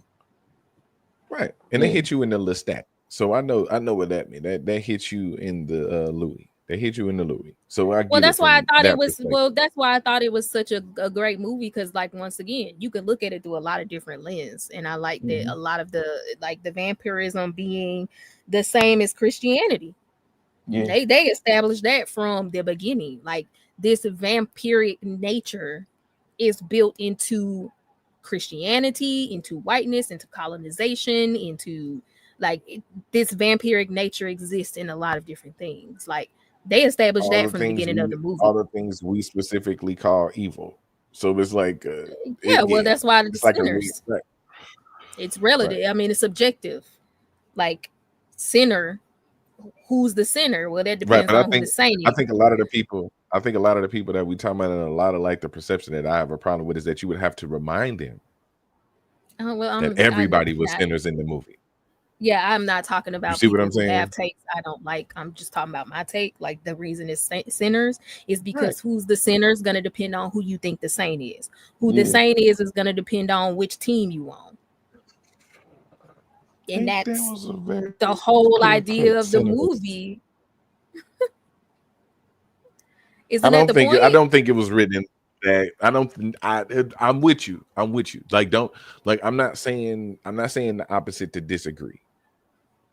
In the way I am, just digest that how you want. I was about to say everybody in the juke joint was a sinner. Is a sinner, right? To somebody, right? You get that, and I don't want to do you the same way that you get done with the marriage thing. But I also know how you feel about vampire movies. I also know how you feel about the vampire genre. And you're approaching it from that lens too. And I can promise you that most people are watching it that I'm talking about. I'm approaching it from the lens that I feel like he established in the first couple opening shots. That's where I got that from. That is the point. From the establishing first couple that's what minutes. I'm looking at the movie through the lens that I feel like the movie is. I'm looking at the movie in the lens that I feel like the director is guiding me to see the movie through based off how he established it before. And I am too. And And you see how we see two different things? Well, because there are multiple ways you can look at it, and that's what I'm saying. That's built into the movie. I'm also saying is this. You're like, well, no, it's this. I'm going back. I mean, I'm not disagreeing. I was explaining to you why whiteness. Right. You said that the white people were evil, and I agree with that. Yeah, but real quick though, Bree, like Yella, what's your complete thought? Because I haven't heard your finished thought. That's kind of my point. Like, you know what I'm saying? When I'm getting to it, it's almost like, well, no, this is why it's like that, and I'm just going by this, and it's like, so the point that I'm ultimately trying to make is that all of the evil, all of the mistakes, all of the sinners, quote unquote, are only translated through a certain lens. Right? Like I said, you would have to remind people who the sinners are in this movie, based on the majority of how people are. So you're talking about the general Mary public. getting blamed. Mary getting blamed. The vampires that originally started it are getting blamed. The Asian lady is getting blamed. Other than that, everybody else is just they are painted as just good-hearted, good-natured people who just made bad mistakes. Gotcha. So you're talking While about everybody else is right. While the whiteness of it all is just painted as inherent evil. Everything about them is the aspect of evil. The vampire who kicked it off is evil. Even the people who he first bit, who he brought with them, are evil. It's all painted through that lens, and that's where all of the things are kind of coming from, is through them. Because even with Smoke and Stack, they robbed and killed people, but because it was of the time we was in, and because it was from who they did it from, like because it was the Irish and the other folks, the Italians, we don't care. We don't care. We'd all been dancing in there with Smoke and Stack like we ain't give a shit. Everybody who likes it and watched it from that lens would have been right in there chilling with them, like because to them they're not doing nothing wrong. Notice how Delta Slim kept trying to tell people this ain't devil, this ain't bad, this ain't it. He's trying to justify it. He know he a sinner. He a drunk that almost went to jail. That basically played his way out of going to jail. That's why I was saying Delta Slim might be closer to Robert Johnson. That might be the character who tied closer to the dude who sold his soul to the devil for talent. And not Sammy. All right, so basically your issue is that the common black person is going to sanitize all of the black people through some form of justification. They're poor, they're black, they're oppressed, so the stuff that they do is just them trying to survive, or survival mechanisms, or trauma. But everybody else, like Grace or Mary or anybody that has a different complexion, gets full blame, and it's their fault. Right? Look how Mary was treated. Yeah, look how Mary was treated. That would be that's why I was like, that's one of the better examples. Look how Mary was treated. They was just in there. It was Mary's fault. It was all Mary's fault. How? How? Because she all she wanted was Stack. That's all she wanted. She was cool with damn near everybody. The other black lady called her family. Annie. She got all the answers, and she was this, and she led this, and she the one off. She spoke up for her, and her word wasn't good enough because y'all gonna still blame her. You wanna know why? Because you didn't see the vampire that came back in the room. You saw the white woman that came back in the room.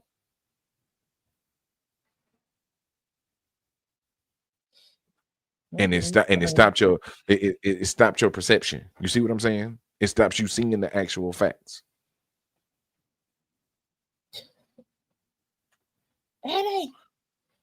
Nah, so real quick, man, I want to shout out to Jason, man, because he dropped a wire quote from Marlo in the chat, man. You want it to be one way, but it's the other way. I gotta rewatch that.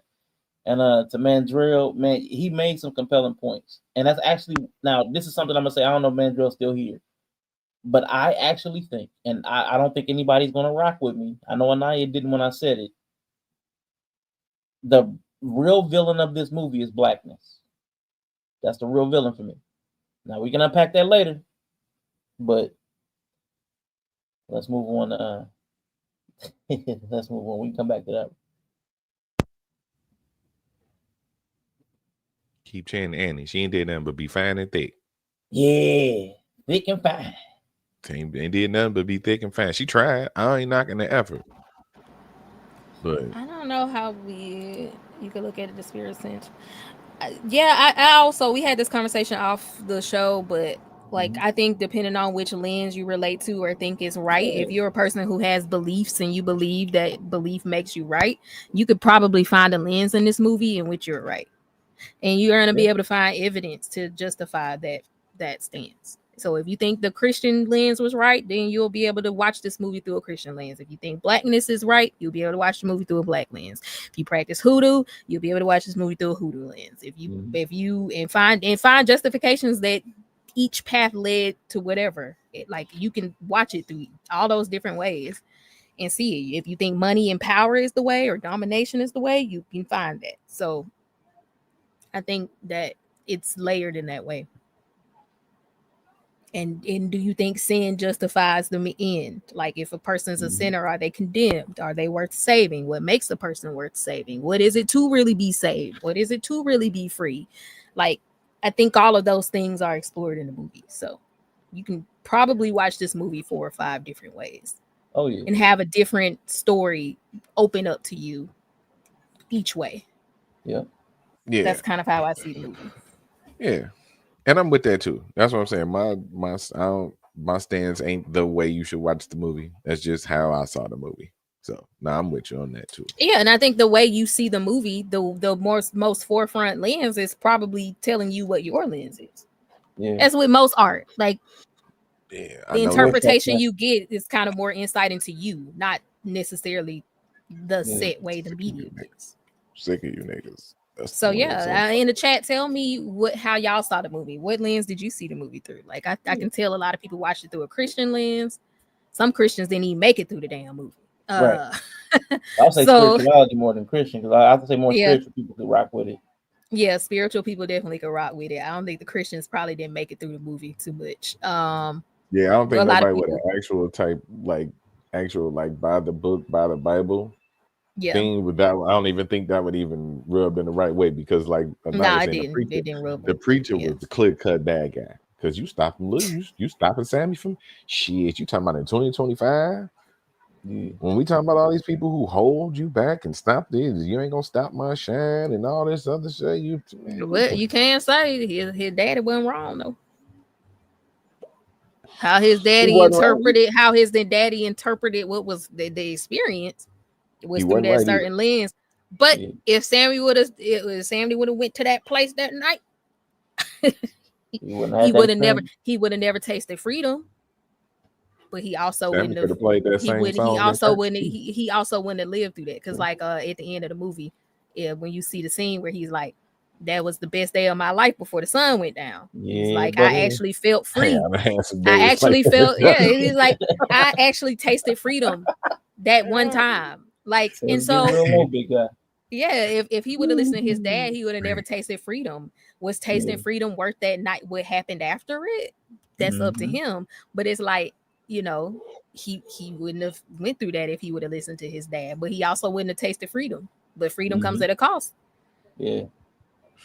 Right. And that's what I'm saying. It's and real quick, little tidbit, we're gonna jump to the end. It's super spoiler. So if you ain't seen it, shout out to Derek. The guy at the end, speaking of guy, was Buddy Guy, blues legend from Chicago. Yeah, because he went to Chicago after. Yeah. Right. He was Chicago 92. Yep. He was in Chicago. He said that's where he was gonna go. So that was him. That's I don't know if y'all know who Shawnee is. I know probably know the rapper Shauna. That's her. That's her old man. That's her pop. Yeah. Okay. That's her old man. So yeah. But baby. Yeah. I said that to say that he was also I said that to say this. That's why I know the preacher was set out to be the bad guy. Because everybody here, I mean not everybody here, but for the most part, everybody can agree that Sammy almost. You cutting in and out, so I didn't hear you. He became a sinner that night. I cut out. Okay. Yeah, you did. No, I was saying so. I agree. Sammy ended up being a sinner that night. He definitely did some sinning. Yeah, it was his coming of age. It was his rite of passage. It was a coming of age tale for Sammy. I felt right, but see what I'm saying? See what I'm saying? See how you said it, kind of like in that perspective. Yeah, nobody would see nothing wrong with that because it's like, well, hey, look, that's just what I'm saying. That's just him kind of growing up and learning. He was at a fork in the road, right? So he was essentially seen as an innocent. He was on the cusp of manhood. Is kind of what I saw it. Right, essentially innocent. Out of the whole dynamic, he was the one that needed to be saved. He was. Yeah, he was all the way up to the end until he saved himself, kind of. You know what I'm saying? But he was the one that needed to be saved. He was the one that needed to be protected. He had all the potential. He had the potential of youth in front of him. All the potential. Right. It was his story. Spoke to him. Right. Right. It was his story, like you said. Right. Now, the only potential that he could fulfill was doing what he did. His father, the preacher, was trying to stop that. We're not rocking with him. Because guess who else tried to stop it too? Remy.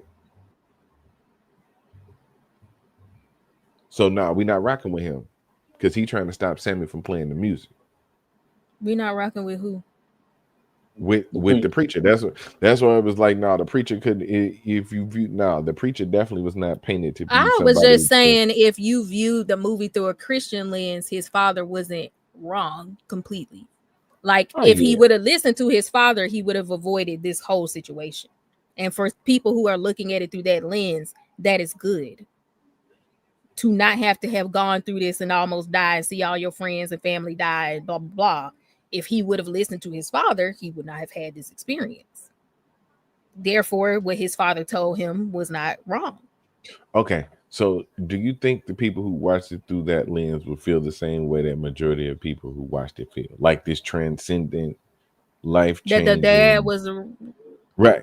Yeah, I think they could still connect to the movie, in an emotional way. And still feel like, I think they could watch the movie and still connect to it, because you still get, like, for every view you take it, you're going to get stuff through the movie that's going to solidify your belief more.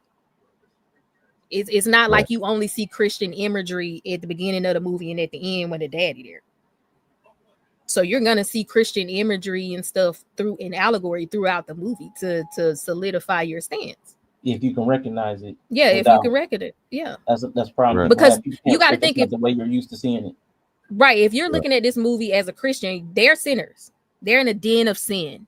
So everything that happens in this den of sin is going to be devilment or the outcome of disobeying the father or chasing sin or letting lust and temptation. But he said, so they're going to enjoy watching everybody get yeeted then. The story becomes if you watch it through a Christian lens, the story becomes 1 Corinthians 10:13, which is what they read. The story becomes that you're going to face temptation, but for any temptation you face, you will always be provided with a way out of it. And that's what the story becomes for you if you watch it through the Christian lens. That is the story that you're going to see play out. And it does. So that's the story if you watch it through the Christian lens. Okay, yeah, no. Yeah, because that's what they read. First, when he was in there, he's like, I want you to preach the sermon. This is what we're going to preach. The dad thought Sammy didn't know the verse, the scripture, because he thought he don't pay no attention to what he teaching him. But Sammy knew the scripture. He was able to say it himself. He knew it well. While he was doing it. Yeah, he closed the book while he was doing it, so he knew it well. Oh, the pride of no. And if you notice where the guitar was, it was in front of a table that says, remember me. In remembrance of me, which would be like where they would keep the communion stuff for a church or whatever. So the guitar was the way that God provided Sammy out of his temptation. So if you watch the movie from that lens, you will see that story play out. I saw it. So that's what I'm saying. Like, for every lens you literally can watch the movie through, there's going to be things.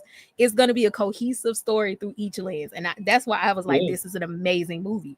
Like, that is so much attention and so layered to make sure that no matter what lens you look at it through, all of these lenses that Black people share or have, you can watch this movie through like all of them.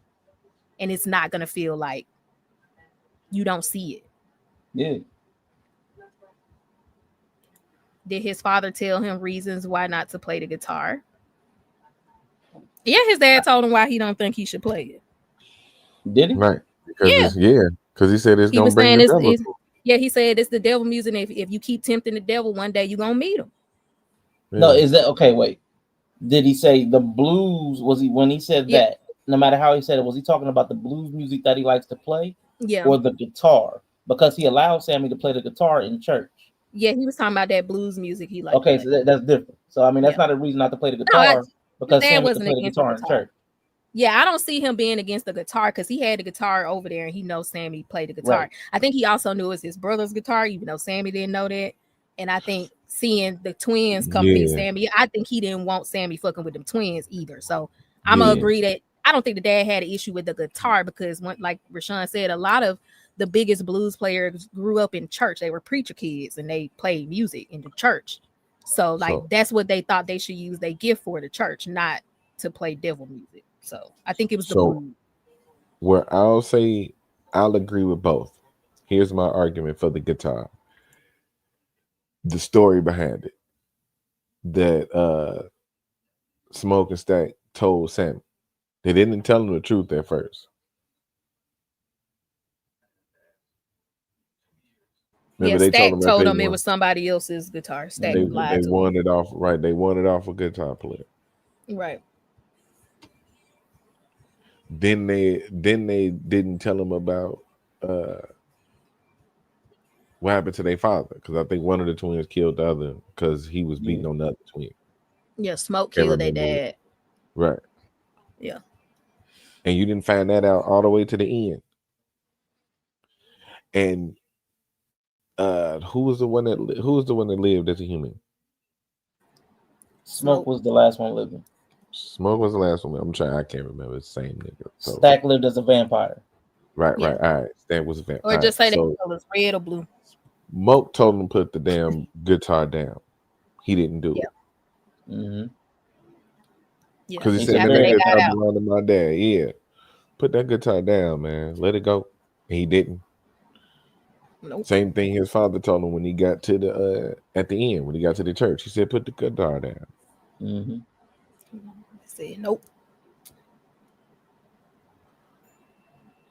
So Yeah. he had to go do all of that. See what I'm saying? So What? if yeah, because you're not even dare finna sit up here and tell me that one of the secret messages or hidden encoded message was destiny, and that you supposed to do this, and this is how things are supposed to play out, and you should. I know it all of these things, and that ain't how that wasn't one of them. You said he had to. Who's the he that had to do whatever? What? I just Sammy, wanted. that's what we was talking So about. Sammy had to do what? Sammy had to go through what he had to go through. Sammy had to defy his father. He had to not listen to everybody. So the preacher had to be wrong for Sammy to What? to reach his potential, which was be one of the Well, greatest. he had to musicians turn. ever He lived. had to like not listen to his father's counsel. I mean that was his fork in the road moment. Like that's why I'm like the movie kind of opened up with him being at a fork in the road. He was on the cusp of manhood. What path are you going to take? So he didn't have to go through that. He just chose a path the opposite of his father. So then you go through that path, but he didn't have to choose that path. Like I he mean, could have just right. not But went if everybody, and did the sermon on Sunday. but he kind of had to. Well, I'm 'Cause saying because he chose Nobody not was to, he didn't want that. right? Because that's what I'm saying. Like the people's potential was him playing the blues, him playing the music. Well, that's They his wanted to hear passion. it. That's his passion. Agree. The people everybody was complimenting the boy on his potential. Oh When yeah, he I was mean, no, playing that's the- his passion. Yeah, when he was has playing good the potential blues at it. music. He's Right. talented. So it would Right. have been pointless for everybody to keep talking about this potential he had to be this great blues player and this great musician if he didn't do it at the end of the movie. No, I mean, yeah, obviously for the movie, we know that's the story that we were gonna What take. We that's what I'm open with talking- his father. No, and that's what I'm saying. Like that's the story that was told. That is the path Sammy chose for in the movie. So that's the story we saw. But my whole point in the beginning was he didn't have to choose that path. If he would have listened to his father, he wouldn't have went through this. This wouldn't have even been a movie. So yeah, like obviously the movie is about Sammy choosing to oppose his father and go down the path of meeting the devil. Like that's what the movie is. So does the movie hit the same if he doesn't? If it wouldn't be no movie if he didn't, if he listened to his dad. Yeah, it wouldn't have been this movie because he would have. Yeah, it's like he would have just That's been my like a point. pastor or something, or he would have went and preached That's that my sermon point. on Sunday. And so, That's my yeah, for point. the sake of that movie, yes, Sammy That's chose my his path. point. The He only chose movie his I'm point path. talking about right now. That's my point. That he chose the path and he had to walk it. Yeah, duh, that's the movie. Right? No, that the pastor had to be wrong. The pastor I couldn't be mean, it written as a doesn't. character. That's The pastor not wrong though. Like the pastor's not wrong. Like okay. I don't know why y'all saying he's wrong. Like, are you saying wrong? I like philosophically, like for trying to stunt Sammy from his passion, or wrong about what he said would happen? That's what I need to. Because I'm saying he's not wrong about what he said would happen. That's He what I'm was saying telling. when I say He he's was right. factually correct. He was I didn't. factually I'm correct, not but saying ideologically not he was saying he wrong. was wrong about him seeing the devil. I'm saying he was Okay. wrong about him playing the music he wanted to play. So he was wrong for trying to stunt Sammy, is what you're saying. Exactly. Okay, That's the well, I only agree really with that. Can I mean, argue the right. opposite? Right. Can I Okay. argue the opposite for a moment? Okay. I would say he was actually wrong because for Sammy, that one juke joint night as a young man through the entirety of the rest of his life was the best night of his life. Yeah. So that freedom that he chose, that path he took, did not get him any further or better than that one day as a youth.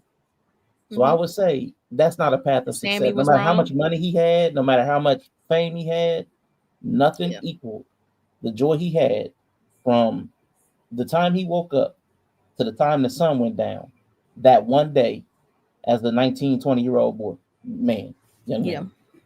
So I would even say that the father was not wrong Yeah. because if your days never get better than that one day when you were 20 and you're an 80-year-old man, I'd have a hard time believing that that's the right way to go. And you know what? And I think that night was when I saw the movie as Sammy was at a fork in the road and he chose the blues. And you know what I think that night did? It made him one of the best blues players, because the blues is like how you alchemize your pain of loss and everything through music, which is kind of like when we saw what's the old man name? Delta Slim, when he was telling the story about how his friend died, and remember it got so painful he just started singing. He just started humming because he couldn't talk about it or cry. And that made him, that loss almost like it made him a better blues player. So I kind of see it as that's what the price Sammy had to pay to get his full potential. It was like, you want to be the best blues player, you're gonna have to have some loss and pain to like make you great. And like that's what that night was. That was the price for what he said he wanted. Yeah. So I kind of see it as that, like, and I would just consider that a Pyrrhic victory. Like it cost too much. Deal with the devil.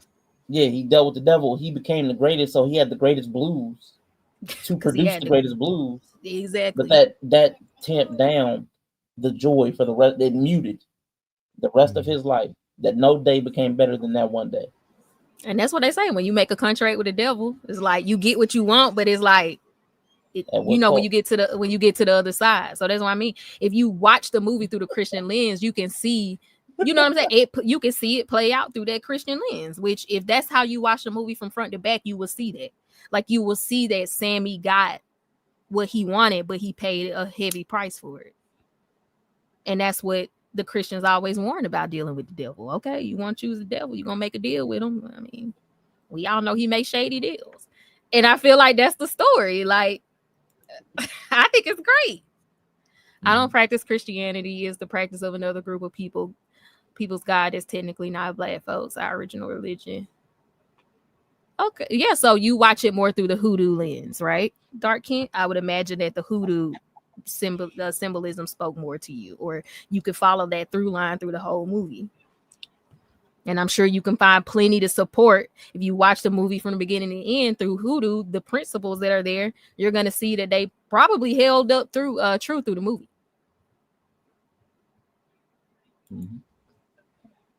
That's why it's a beautiful movie. You can watch it through I just love it. You can watch it through race relations. You can watch it through Christianity. You could just watch it as chasing your passion. You can watch it through lust, the price of lust and all that. It's great. All that cooter cat And his talking. tricks didn't work. I mean, I'm gonna stand by that shit. I would just warn people that however you interpret the movie, tell people more about you than the movie. So real quick, man, I want to know first. I don't know, Miss Yeah. Reese still here. He did So ask a it's question. He definitely said he'd so. get back to work. So that means Oh wait, so he's that gonna ask means a that question. there's a wrong way to interpret it, right? So that means No, that there's a it wrong way just to gives interpret us more insight into the person interpreting it because there's so many it. ways. Okay. But there's a What was this specific way that you question? were supposed to interpret. No, Go based ahead, on boss. you.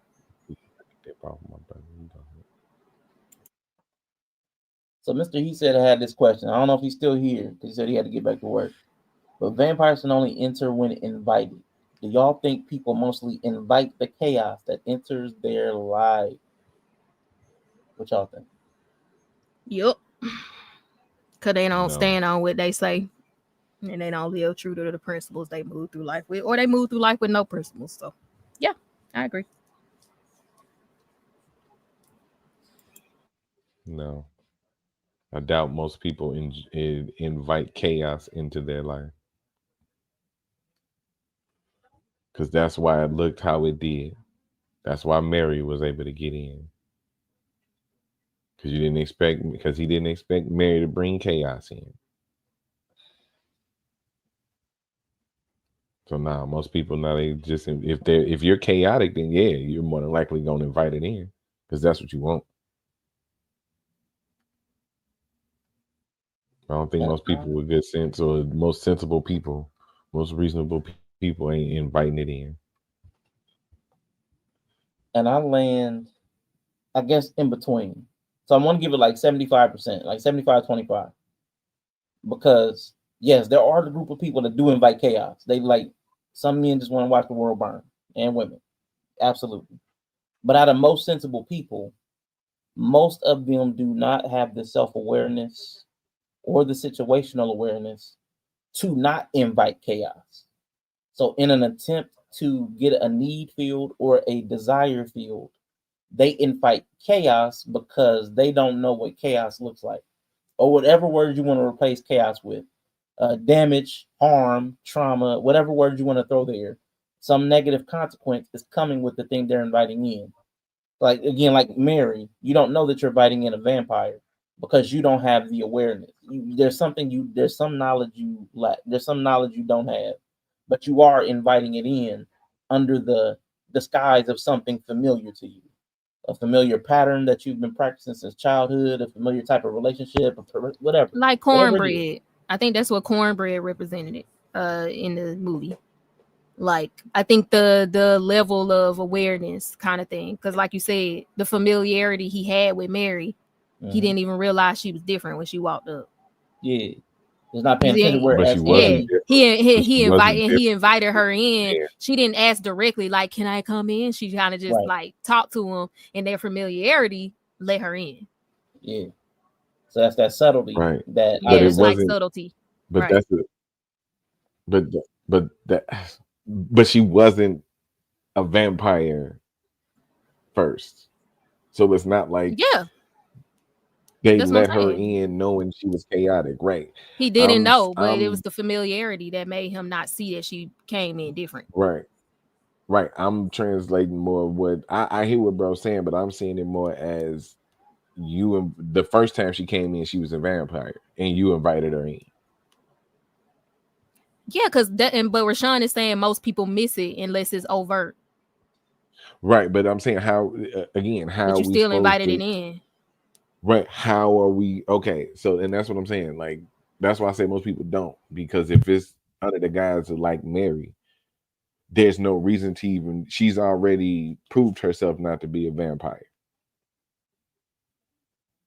So it's not really which like there was nothing to disseminate. which is There was why I nothing said, to like, that's why I actually spoke to that. I said that there's some knowledge that you do not have. So while you're trying to get a need or a want field, you're inviting in something that's disguised as something familiar. You're inviting in chaos that's disguised as something that you're familiar with, that's comfortable for you, something that you want. So I actually spoke to that. that's something that people do. And I'm not saying that you can do anything about it, because if you knew, you wouldn't invite it in. If you knew the person was going to kill you when you went to sell the thing that you on Craigslist, you wouldn't go. If you knew the person that you came over on a date was going to give you a venereal disease, you wouldn't have sex. Like, if we knew that the chaos was actually, most people, that's why I said I separated them out. There's people that actually do want chaos. They want problems. I want them always. I want the smoke. No pun intended.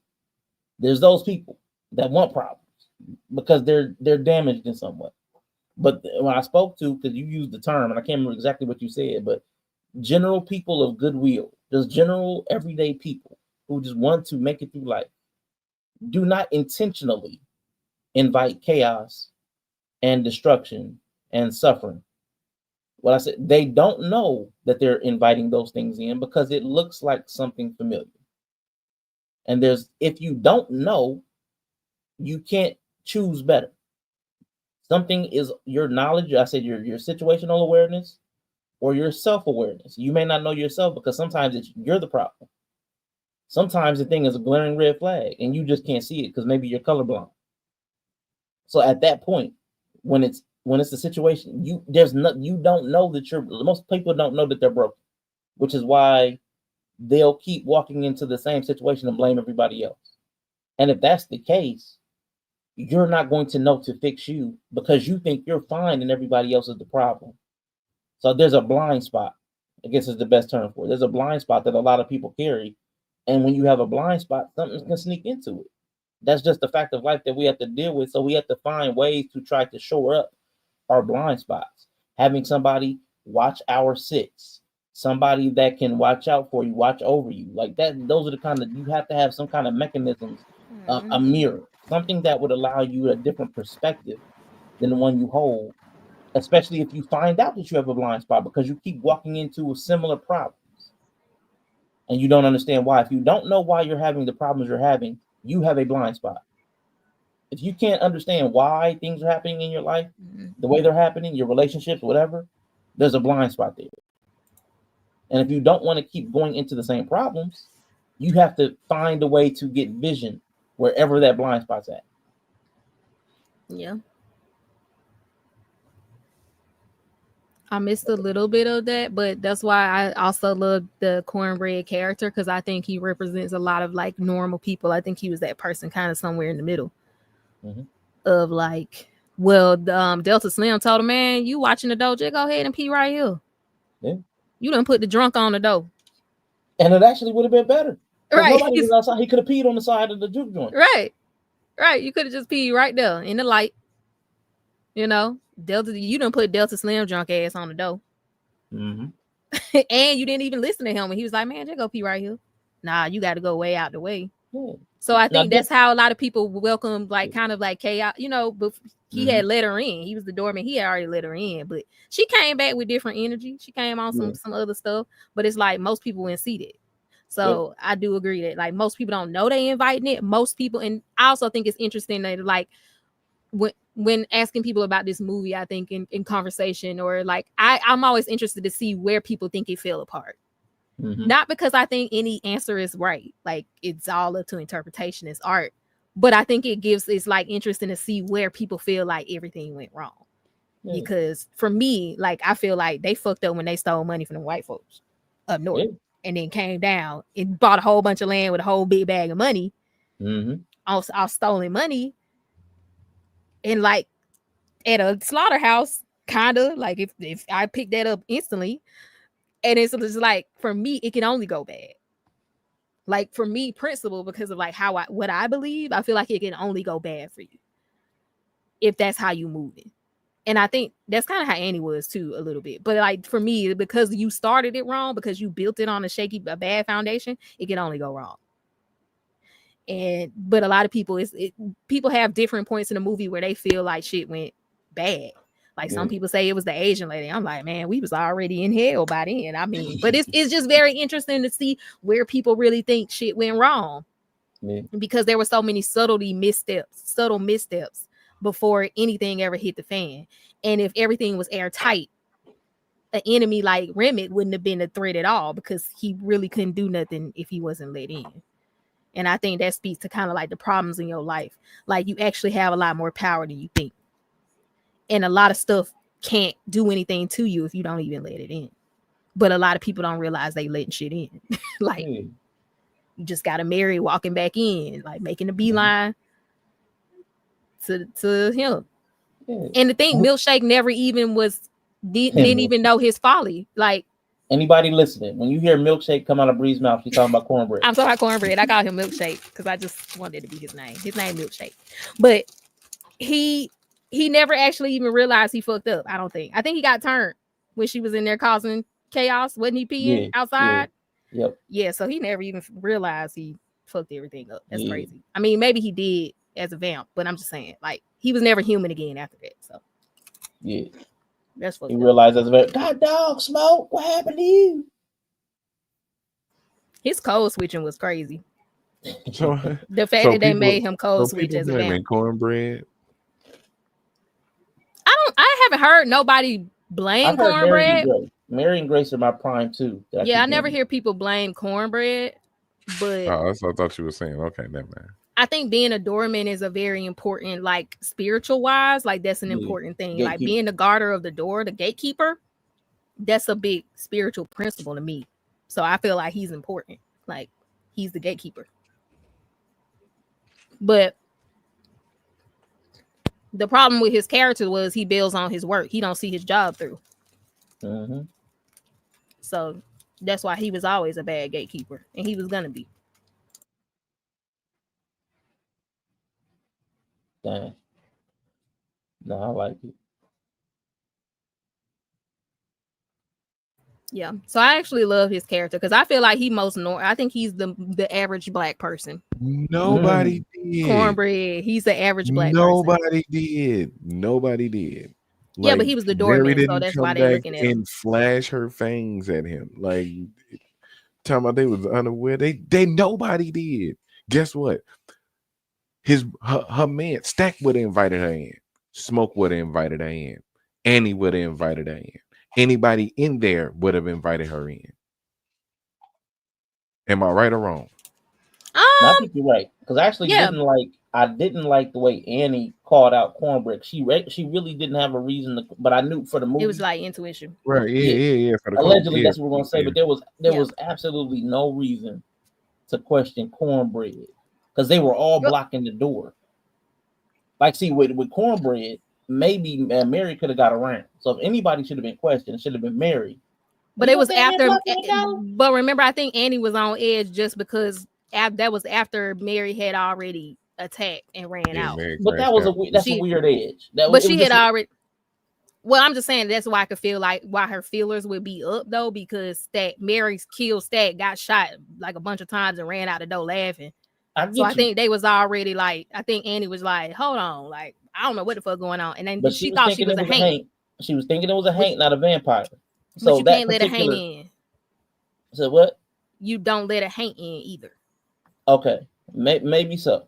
Yeah. Maybe that's the thing. I don't know what a Hank is.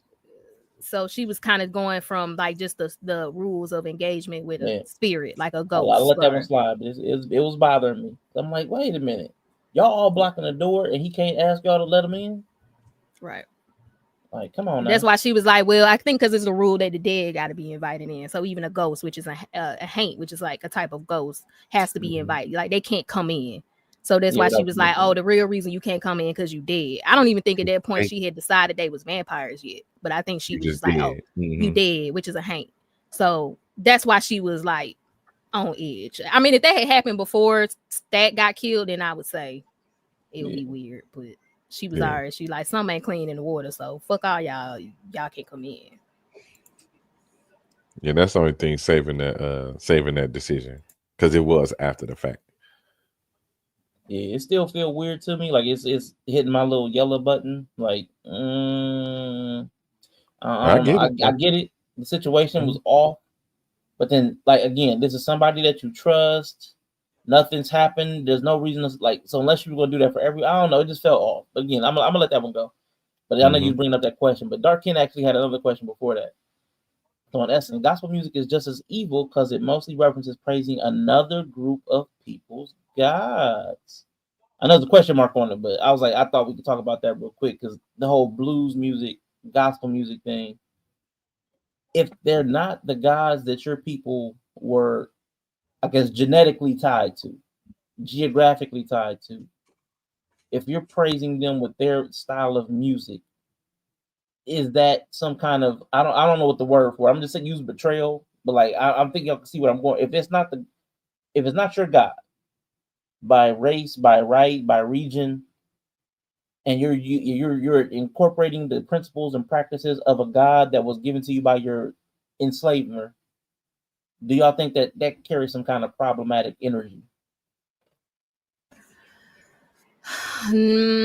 Well, I would say to some degree, it's going to just depend on what you believe. Like from a Christian lens, that wouldn't be a thing because Christian God isn't race. God is not a race. So to see it as like God is a race, so I'm worshiping a race. Even if it's not race, like ethnicity, because he chose people, and not by race, but let's say ethnicity. Let's change the word race to ethnicity because God was very ethnic in the Bible. Before the is. I mean, but then if you're like, okay, I'm here in a Christian nation, and I'm here, like, I'm not African. Like, I'm a slave, and I'm only been born here. I don't even know an African. 32, right. So I'm like, there's no other God for me to worship because this God is also being integrated into my people. Like slaves weren't always Christians, like in practice either. So, but they had become Christians in practice, and gospel and Black Christianity was its own offshoot. So this was very much so their religion at this point. So that's what I'm saying. Like to put that lens on it, it's like from the outside you can say that, but the people going through the experience don't feel the same way you're saying. So I don't think that have adopted it. Yeah, they don't feel like they're worshiping another race's God as their God too. So like I want to take that out of it because that's that makes it like a moot point. Like obviously, if I'm doing it, I think it's fine. So I'm speaking to you from somebody that's the outsider perspective. If you're watching a group of people who have been enslaved, even if it's not Black, let's say the Kansas City Chiefs enslaved the Cleveland Browns. Right, that needs to happen. Right. And we find out 20 years later the Cleveland Browns are doing the arrowhead chop. Yeah. And we'd be like, that's not a Cleveland Brown thing. Y'all bark. Y'all the dog pound. That happen all the time. But they're like, no, we love doing the chop. It's the Cleveland chop now. You know what I'm saying? So would you think that was off? Or would you think like, okay, well, since they've adopted this practice, and this goes back to one of the first conversations we had, Brie, about where does the energy come from? The way it's currently being used or the way it was originally intended. Right. So go ahead. I was gonna say, just kind of from what I've noticed, and this is outside of like America, in other countries, the oppressor and the oppressed have the same deities. Like they have the same gods that they pray to. You know what I'm saying? Their religion is the same. It's just all a point of view. It's the same thing with the it's the same thing with the Bible. So if we looking at it like how you're looking at it, Christianity and all that, one side of Christianity is viewed to control the slaves. The others definitely paint us as the chosen people who just gotta go through a little tough times before we get to the before we get to the jackpot round, basically. Before we get to pick our prize off the stage. I don't know how to describe it, but you know what I'm saying? You got to thug it out, and then at the end, prosperity. You know what I'm saying? But it's always kind of been like that. You know what I'm saying? If you look at other countries where it's like dictatorships and all that, they pray to the same gods. They have the same religion. So the oppressor and the oppressed having the same belief system, especially when it's in a country, Like the unfortunate part is the country. For us, the country is also America is also a religious country, like most other countries, and it's Christian. It's mainly gonna be that. So Yeah, I don't think there's any. There are some religious practice or spiritual practices where you have to be like they will keep you out of it if you don't have enough connection with it. Like hoodoo and stuff like that. You can't just go be hoodoo. You have to have a birthright. You have to be like born into it. You have to have a certain lineage and stuff. Let me see. Same with Santeria and stuff like that. So there are things like that where you can't be an outsider and perform it, but I don't think that applies to all empirical or empire religious beliefs. You know, if an empire has a religious belief, it has to be welcome into all kind of people because that's just the nature of empires. Like you absorb vampire, if that makes sense. Right now, Rafi, we ain't talking about just folking them down the street. Right. I mean, if you're going to be a large religion, you kind of got to let anybody who want to come in. Like, it's just kind of part of it. Yeah. Like, for it to work, you kind of got to... numbers. Yeah, you got to do numbers, B. Yeah, you can't be gatekeeping. So, it's like, yeah, most of the empirical or empire religions, big religions, welcome everybody in some way or another because that would be counterintuitive. Versus those smaller practices like hoodoo and Evo, you know, all those things, you have to be kind of initiated or you got to go through it. But those religions and spiritual practices have different goals, right? I think so. That's kind of the bigger thing. Yeah. One is conquering colonization, and the other one is just kind of like connection to root, and those two things are different. I know you started with being initiated into hoodoo, but it almost sounded like you were answering this question. Were you answering right? This question? I wasn't, but yeah, that's basically what I would say. It's like those, you can't put all spirituality and religion in the same box. Like big religion that needs to do numbers and the ideas to convert people. It's like, yeah, of course you're going to be like, everybody could come in this bitch. Like how you going to convert and take over if you don't let people in? And with the spiritual practices that are more like smaller and more unheard of, because they gatekeep. So, but those two things have different outcomes they're trying to accomplish. So yeah, that's why they move different. So real quick, like answer this and then Yella, what I want you to tackle this question, Yella, but I want to ask Bree this question first, like to what she just said. Why or what is the purpose then? Is it the Great Commission? Is that the purpose of letting everybody in? Because I would feel like the quality would be better if you had a selective process, a qualification process. You asking me first or Yella? You to answer that qualifier, but then I want Yella to hit like the overarching question because you'd already been answering this question in part. Yeah, like religion. That's why I say religion is different. Like you have to understand. Like to me, it's when we're talking about religion, you're talking about something that works alongside with the powers that be to keep people like in control and funneled and in the point of relation, civilized, like civilization. Religion is part of civilization versus spirituality is like more indigenous, like it's tribal. It's a couple people doing some shit to stay connected to their group, to their roots. Like those two things aren't the same. And I think a lot of people think religion is that, but religion's not that.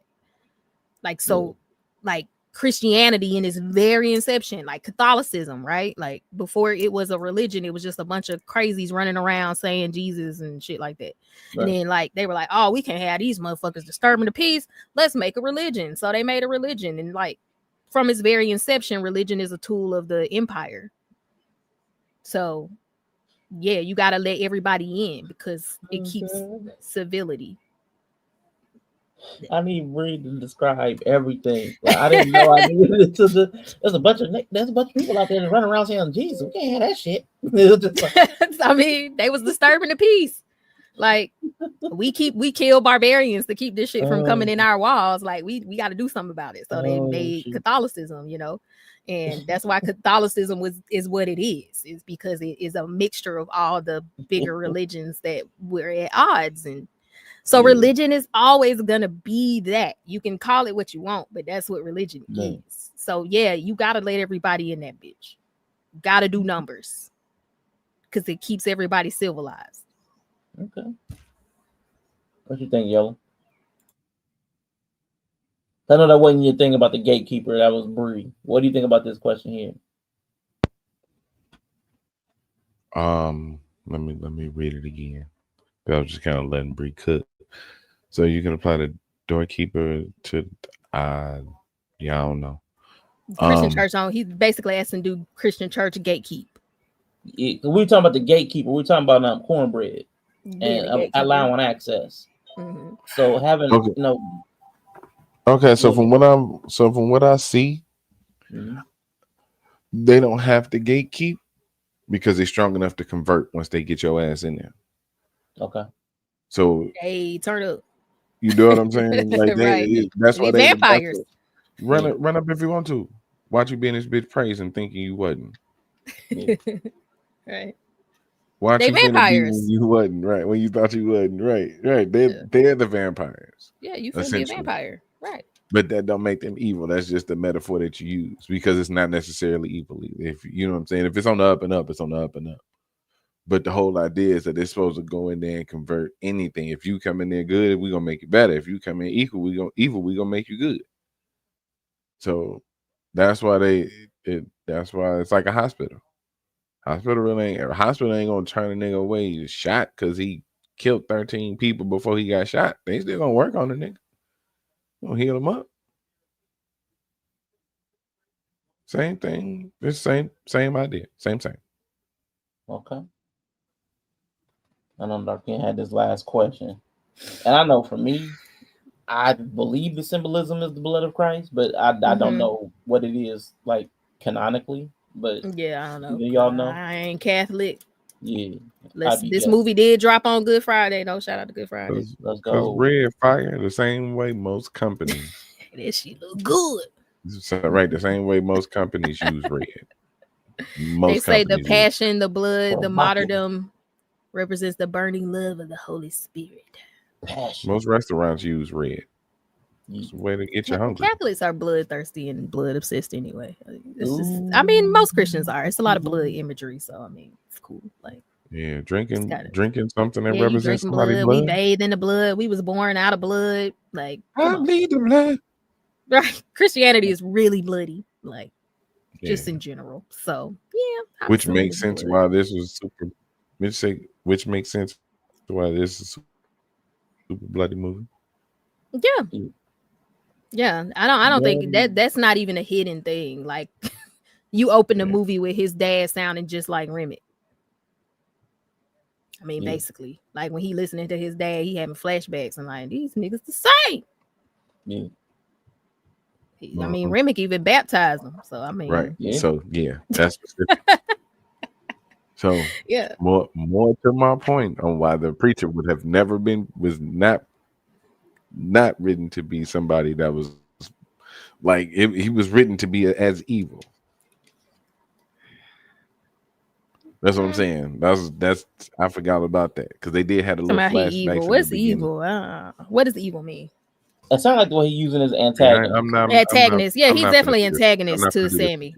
I'm not gonna do this. Yeah, no, I mean, I'm just saying, like, he's an antagonist in the story. I can agree with that. right. That's all I'm talking about. This. Yeah. Right. We was talking about saying right.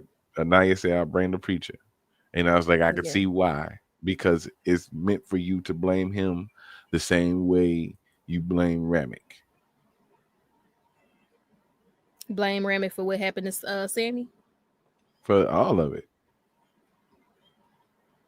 I don't blame Remick. Personally, I don't blame him. My frame of it is that I see the movie, but I feel like it was really just wrote for one frame, which is fine. I'm not saying that. I know you. I can tell you feel that way. Yeah. That strongly do, because I swear to God, like I'm saying, and that's what I'm saying. I don't know if I'm at this point because I've been getting cut off this whole time. If the vampires was black and they would attack the black folks, we'd have been cool. I'd have been cool. I would have had no. Because can you convey those same messages with black vampires? Not all of them. No. Okay. Why not? In this time period? Yeah. You can hold on. You can still have all of the racial inequality aspects and all of that, but why can't the vampire come in the form of black folks? I You can still have a mean, Klansman.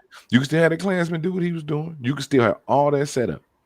yeah. Entire I movie just the think same I way. just think it would have been a different movie if that was the dynamic that was introduced. Right. And it would be like, okay, let's just say some black vampires from Mississippi pulled up on a juke joint and turned all the black people. I mean, Or okay. turned all the people.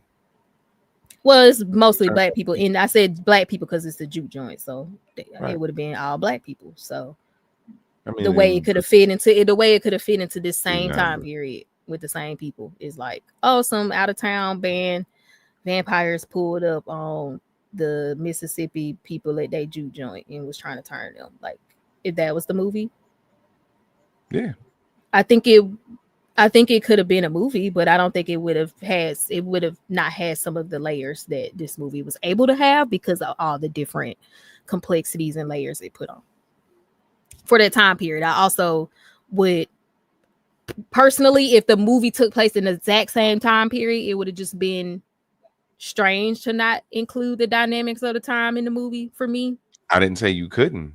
I know you didn't say you couldn't, but Right. if it Right. was That's what I'm just the saying. black vampires coming to the juke Right. joint, like instead of Remick, it was just some Louisiana black players pulled up on the juke joint, like, Yeah. you know. So it would have been the same movie, but it would have not had a layer in it that I think makes this movie better. Honestly, I think it does. So I agree, but I think the point that I'm trying to make is if we was looking at like a layered cake, Yeah, that layer we're talking about missing would be the cake. You know what I'm saying? Not the frosting, not the icing, not the shit that's wrote on it, not the flavors that's put in it, but the cake batter itself.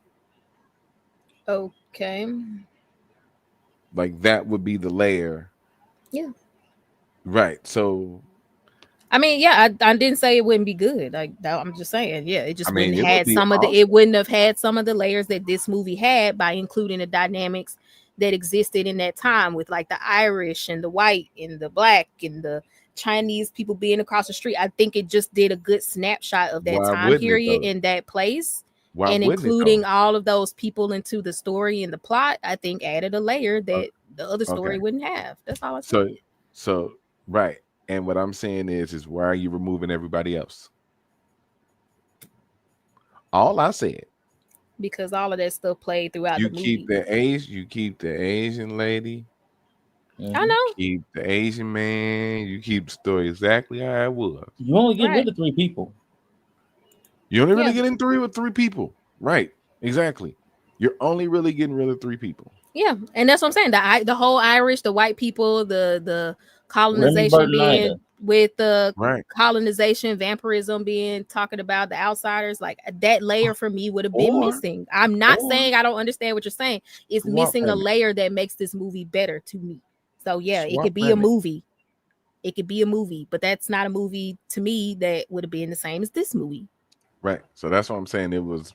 That's why I'm also saying that it was written to be seen a very specific way. Yeah, you can't ignore racial dynamics in this movie. Right. The vampires being white does not exclude the racial dynamics. You could have still had the plan to come kill them at the end. You could have still had the white man sell them the killing floor. You could have still had the Klansmen get turned. You change one person, Rshaun. Take the other 2 out of it. You change, but it would have took away vampirism being allegory for colonization and like how the colonizing mindset works. Right. So that's what on I'm indigenous saying. groups. So it would have took that layer out, and that layer was a big part of it for me. Right. So that's why it's kind of hard for me to reconcile you saying that this movie can be viewed from all types. You can't. Christianity also still falls into colonization. Right, but that's not what I'm saying. That's what I'm saying. I'm saying, oh, white scary. It's like our real monsters, our real white people. I mean, they were scary. You know in what I'm saying? 1932. I get that, but they could have been scary in the ways that they were scary, and the vampires still be black, and the movie could have Okay, still been dope. that's the movie you want. That's great. I don't see the point in that. But okay. Right. But then, I mean, I see the point in the movie as it exists. Yeah. Right. So I don't understand what the point of not. So why would it not hit that much? You getting all the Because same it would be stuff. missing that layer. That's all I keep saying. I Right, think but that you makes still this don't movie get more the interesting. right. So that's why it wouldn't hit the same. It's missing a layer. I like the layers. I like Yeah, layer cake. I don't want a 2-tier cake. I want a 4-tier cake. So we like traumatainment. It wasn't traumatizing for me. I mean, nah, but it's definitely built off of it. It's just somebody. It's just in the history. This was outside of the vampires. You know, it's pretty scary being black in 1932 in the Mississippi Delta. Right. Who's taking that away? It's Who's changing. taking what away? Is making Nobody's Remick taking it black. away. Right. So I don't need to change making nothing. Remick black. Does making Remick black change the fact that they're still in 1982? I mean, It would have changed the movie because the 1932. clash wouldn't have been what it was. Right. Okay, so once again, it would have changed the movie. If you change the dynamics, you change what is where, it changes the movie. Not necessarily. Rshaun, do you think that would change the movie? It would have to change the movie, like, because you're literally not even trying to be funny. Like, you're factually changing the movie by changing who the vampires Okay, are. Okay, I mean, I get you on that. Let me re-ask the question. Do you think it removes the aspect of being black in 1932 if you change that one character?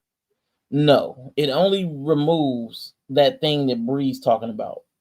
You would not be able to see the vampires as colonizers coming to steal black music. Like that, whatever that angle is, like these white people are coming, they want your stories and they want your music. Like that is the only thing that would be removed from it if you change them out. And that is, for a lot of people, that's become an important piece of this film. I don't think it's necessary, but because that's how people have seen it, like Bree saw it like this, so now her brain is anchored there. I can't see it another way. I don't want to see it another way. She's refusing to even think about it another way. Oh, that's fine, because she saw it this way. She likes it this way. Great, that's fantastic. But if you took it out and replaced those with black people, it would just change the texture. You could still, and I would even change it if I made those. Rebooking this movie your way. If I made the vampires black, my God, what I would have done was had the Klan come at night for a cross burning and show up in the middle of the black on black violence. So you would have had a different allegory metaphor. You would have had the black on black violence metaphor instead of the colonization. And then you would have had the black on black violence spilling onto the Klan who showed up during the middle of this bloodbath. So the black vampires would have been out there attacking the Klan who showed up for the cross burning. They would have been fighting each other. And then the people inside could have been trying to escape while the chaos ensued between the Klan and the black pirates. That, for me, that still would have been enjoyable and entertaining. It just would not have had the exact same set of tensions.